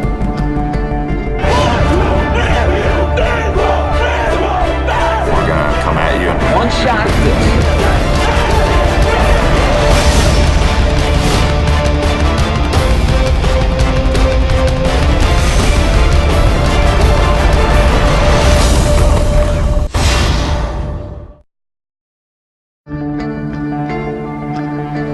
One match away from immortality. This is a total team effort.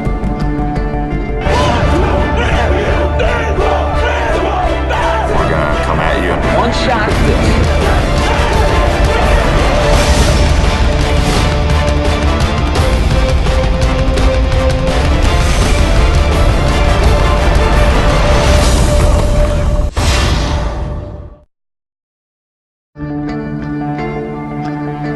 One match away from immortality. This is a total team effort.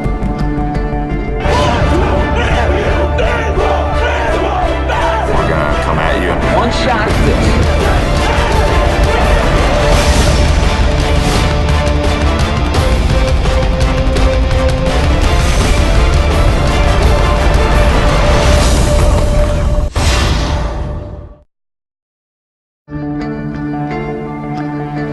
One match away from immortality. This is a total team effort.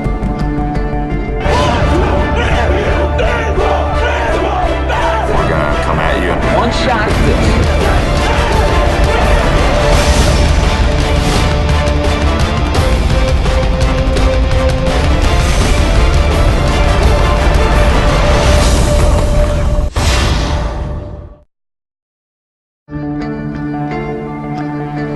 One match away from immortality. This is a total team effort.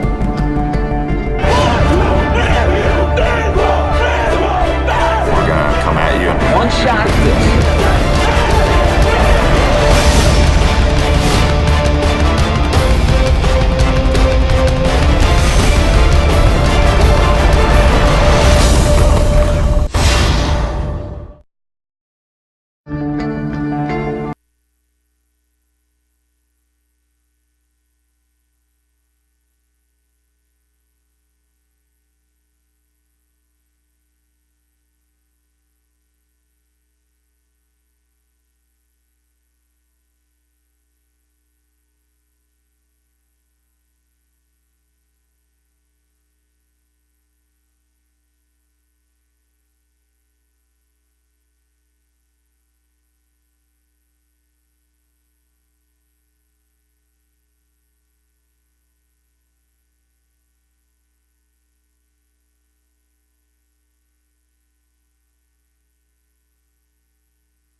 Welcome back here to Shasta College as the sprinkler fiasco seems to be taken care of. And you got to thank the crews on both coaching staffs and the ground crews here for getting the field back in playing order. And here we go. Unbelievable. So 4-1 is the score. Shasta has the lead. Runner at first, 1 out. It's an 0-1 count to Xavier Martin, the leadoff batter, who was sprayed by the sprinklers. And now he lays down a bunt, sacrifices himself. Runner moves on to second, and he is thrown out at first. 1-3 on the sacrifice, but 2 outs now. So base hit, yeah. So base hit now will make it a 5-run game for Goulden. But you mentioned it. Now you got to wonder how that's going to affect the pitcher. I got to believe because it was at least 20 minutes delay. He cannot pitch the rest of this game. Yeah, which is too bad because again, no swing there from Goulden. That looked kind of generous. And you can't ask for a ruling, overruling by the third base umpire because he shifted now in between the bags. He looked like he went around, but they did not see it that way. And Goulden calls strike there, or is payback. Evens up the count at 1 apiece. That's your payback call. Yeah, basketball, the makeup calls. Yeah, we have it in baseball too. Chopper foul, I believe. Yes, foul ball. 1-2 the count. It's not a bad idea to hit the ball in front of the plate because of the sprinklers. It's still a little dark, like the moisture. Even though they raked it, it's still a little moist. So you could probably hit the ball right in front of the home plate, and it kind of dies right near the mound. It won't go that far. You get an infield hit here. So the 1-2 pitch. But going back to talking about the delay, it hasn't affected Mitch Fox, who's back in there, but he hasn't been in as long as Eric Lex. That's the difference. Yeah, but Lexus will be going for a complete game win. So a 2-2 count in the dirt. And it'll go to a full count. And let's not forget that he really pitched, he left the bases loaded, pitched to 6 batters in the top of the 6th. So Casey Toombs now is waiting on deck here on this full count pitch. We'll see if Goulden can stay alive. High foul ball. Does it stay in play? Doesn't look like it will, or it stays in play, but unable to catch up to it is the third baseman. Carson Ellis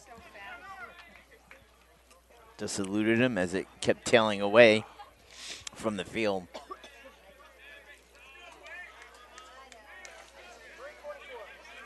So we'll do it all again, 3-2.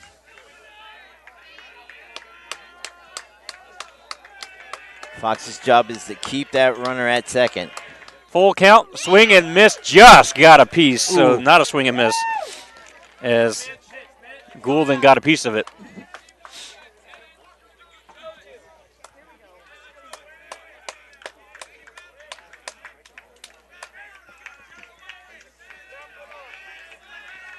Still 3-2. And Goulden hits a shot down the right field line. It's fair. That's going to bring the runner around to score. And Goulden is going to head to third for a triple. And he'll hold up there. So a stand-up triple from Goulden brings in the runner Bailey Odell. Odell from second. And Goulden lined that down the right field line again for that stand-up triple. You talk about a clutch hit right there. Wade Goulden, he might just put himself ahead of everybody, even the pitcher, for player of the game with that big hit right there. As he ups the lead to 5-1. As Toombs fouls the pitch off towards the left side, 0-1 the count. Yeah, Goulden is 2 for 4 with an RBI. And a run scored.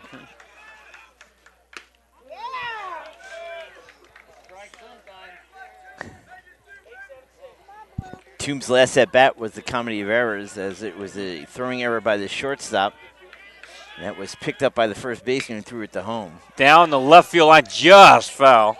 And that will be strike two, 1-2. As Toombs was about a couple inches away from at least a double.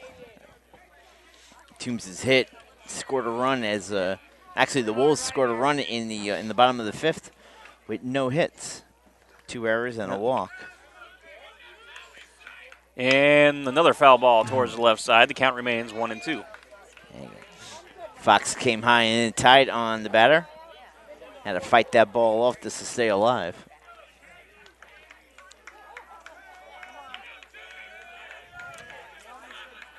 The 1-2 pitch. Fouled off, or no, that's popped out towards the second baseman and caught from McDonald, and that will end the 6th inning. So we'll head to the 7th. And 3 outs remaining for Red Bluff to try to get something going as they trail 5-1. Yep. The Wolves scored 1 run on that big triple, the lone hit in that inning. And as Andrew was stating, Will McDonald, Carson Ellis, and Wyatt Houtby will be the scheduled batters. And it looks like we're going to have, who's pitching there on the mound? Number 38, if I'm reading his number correctly.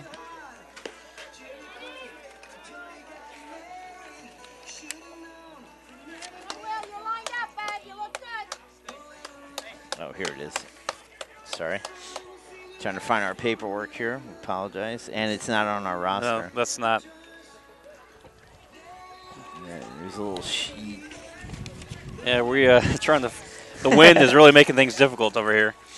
See if we find it somewhere in here. All right, we lost it. So we're going to have to rely on the PA announcer. That's how reliable that is. See any other changes quickly. Martin is at behind the plate. Well, it's the 7, 8, 9 batters that are going to take our schedule for Red Bluff. Will McDonald, Carson Ellis, and Wyatt Hoatley.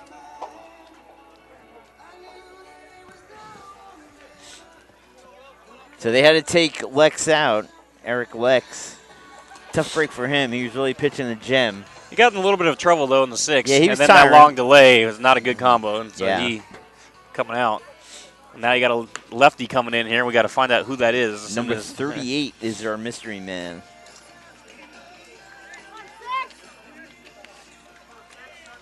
Here comes the PA announcer. For the Shasta Wolves, number 38, McMurtry. Yes. Leading off the top of the 7th inning for the Red Bluff Nate Spartans. McMurtry. Nate. The second baseman, number 6, Will McDonald. So McDonald. McMurtry on the hill. See if he can close this out for them and win a championship. And they're 3 outs away as we are on the top half of the 7th. Pitch for, I believe he just missed that, 1-0. McDonald 1 for 2 on the afternoon. Singled his last at bat. 2-0. McMurtry just trying to get on, or to not allow Red Bluff to get any base runners. Yeah, we're pop up over the first base dugout and out of play. Looks like we're going to get a pinch hitter for the Red Bluff. It's going to be Colin Igarda, senior, on the on-deck circle.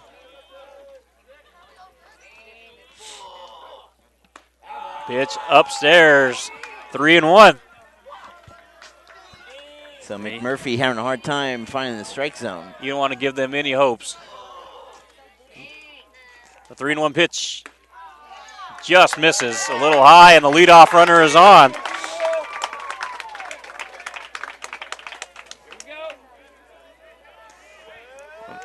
Now the pinch hitter. Now batting for the Spartans. Again, that's Colin Igarda. Colin Igarda. So Igarda coming in, getting his first plate appearance, a lefty, against the lefty. And he'll take the first one for a strike. 0-1 the count. The runner won't be moving off of first. He'll take a lead, but I don't think he'll be trying to steal down 4 runs. Doesn't make sense.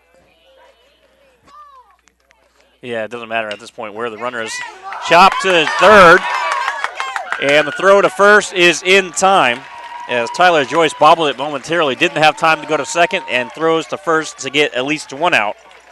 So Igarda with the ground out will advance the runner to second. Yeah, Garter hit the ball hard to the opposite side of the field.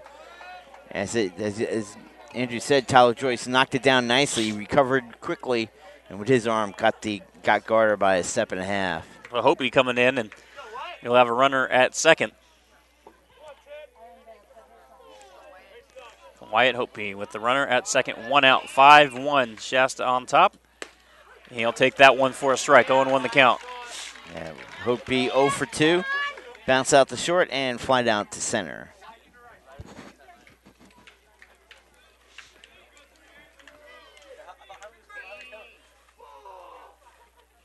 Foul back for strike 2.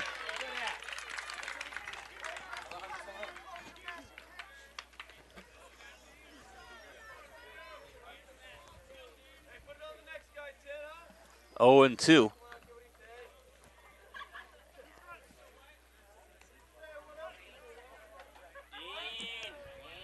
And Hopi in the hole 0 and 2. Takes that one upstairs for ball 1. 1 and 2 the count.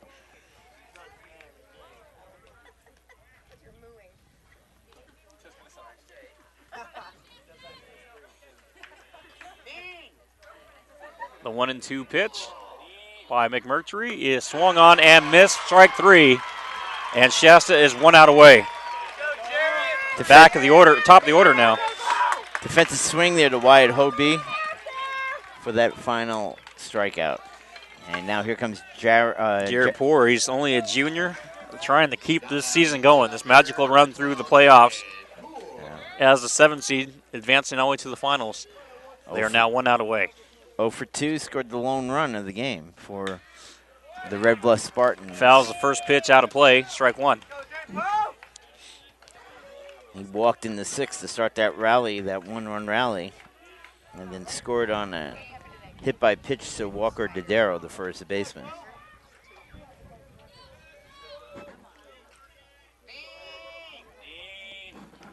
Oh and 1. Make that 1 and 1, as that pitch is just a little bit low.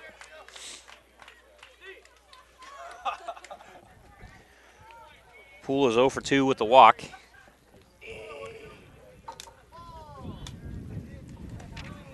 And now 2 and 1. McMurphy really having to struggle to find the plate here in this top of the 7th.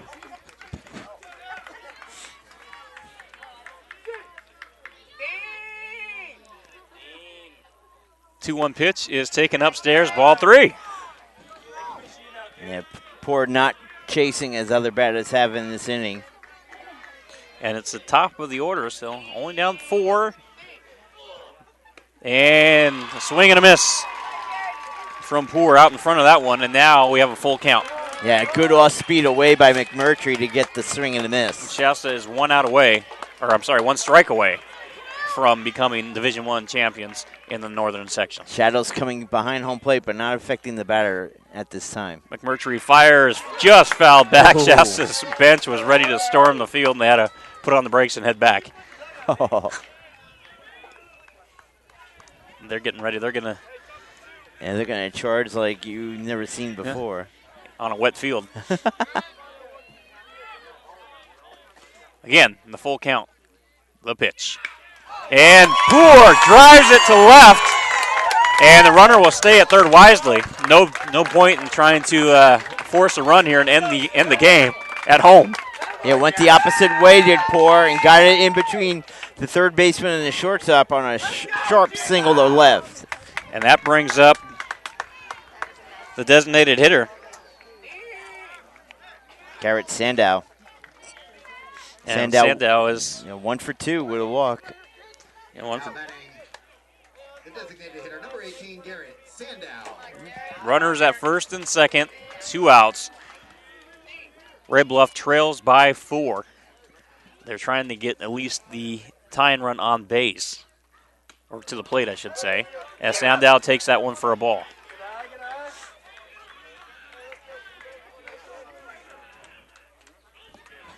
Well, you can get one up in the air, puts one over. You got yourselves a game.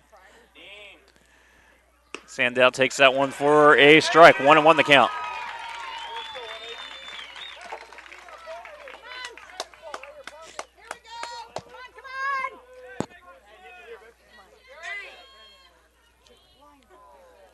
The 1-1 pitch. Taken for a ball. Just missed. That might have been a makeup call. 2-1 the count. Sam Hendricks on deck. He was the one that came in and replaced. And isn't it fitting Sinclair. that Sandow should get in and let Hendricks? Yeah, be the last batter and let him decide it. Because that number 3 position in the batting lineup has been the story of controversy here today in this D1 championship game. Well, that ball was taken down low, so 3-1. Here comes the 3-1 pitch. And he takes it right there for a strike. So another full count for Sandow. Pitch was away. Nothing Sandow could do with that pitch. Smartly taking it all the way.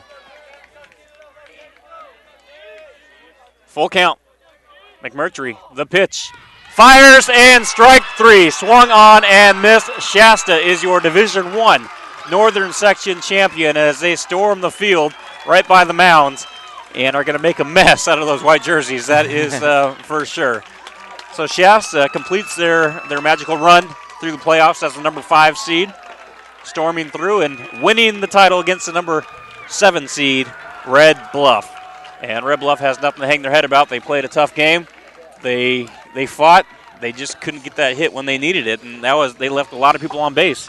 Yeah, and let's not forget Evan Sinclair getting thrown out of the game. Yeah, like the second inning, I believe it was. And who knows? Quick look. And now you get the most painful thing there is sit and watch the other team celebrate. Sinclair got thrown out in the top of the 4th inning, so well, my vote is would never be. We won't find out. My vote for player of the game goes Eric Lex. Yeah, Lex was tremendous. Big-time pitcher. He didn't finish the game. 1, he extended himself in the 6th inning, and 2, because of the sprinkler delay. Yeah, no shame. And Red Bluff, again, they have no reason to hang their head. They were the 7th seed, upsetting a few different teams, making it to the final, and just, again, couldn't pull together hits when they needed them with the runners on base. We'll step aside for a little bit while they do the award ceremonies, and we'll grab Eric Lex, have an interview with him, and that will be it for today's broadcast. So stay tuned. We'll be back in a little bit with Eric Lex, our player of the game. Insurance and Diamond Baseball Company. Want to thank Brad Rupert and Shasta College Group.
can get a player up here. Oh, that's good stuff. All right, perfect. Prepare a Wiley Ballard graphic. Do you want me to start the stream? Start the stream. Camera 3. Beautiful. We're coming in on 1.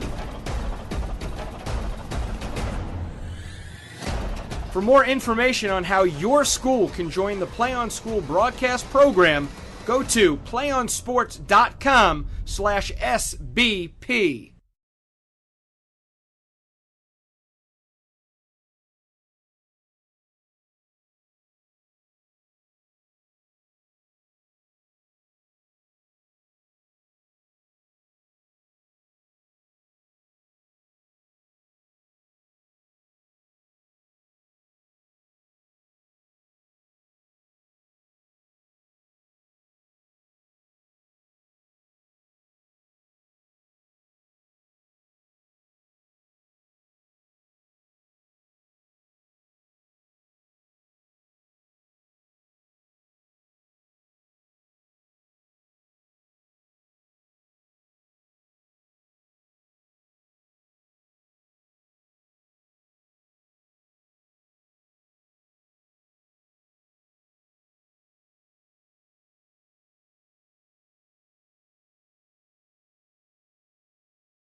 Welcome back to PlayOnSports.com, where Shasta just defeated Red Bluff for the Division I Northern Section Championship. We're with our player of the game, Eric Klex. Congratulations on the victory. Thank you.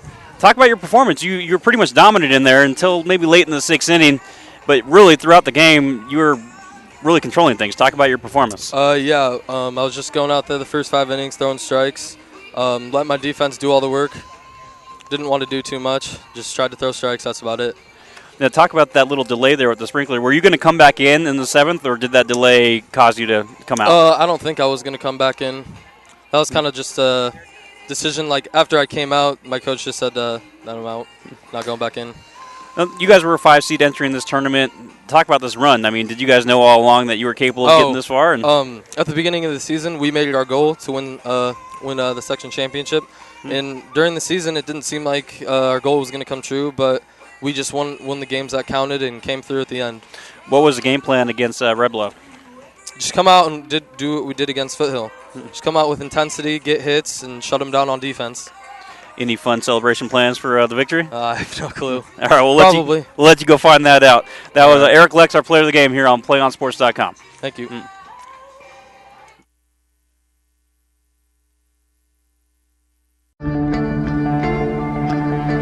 One match away from immortality. This is a total team effort.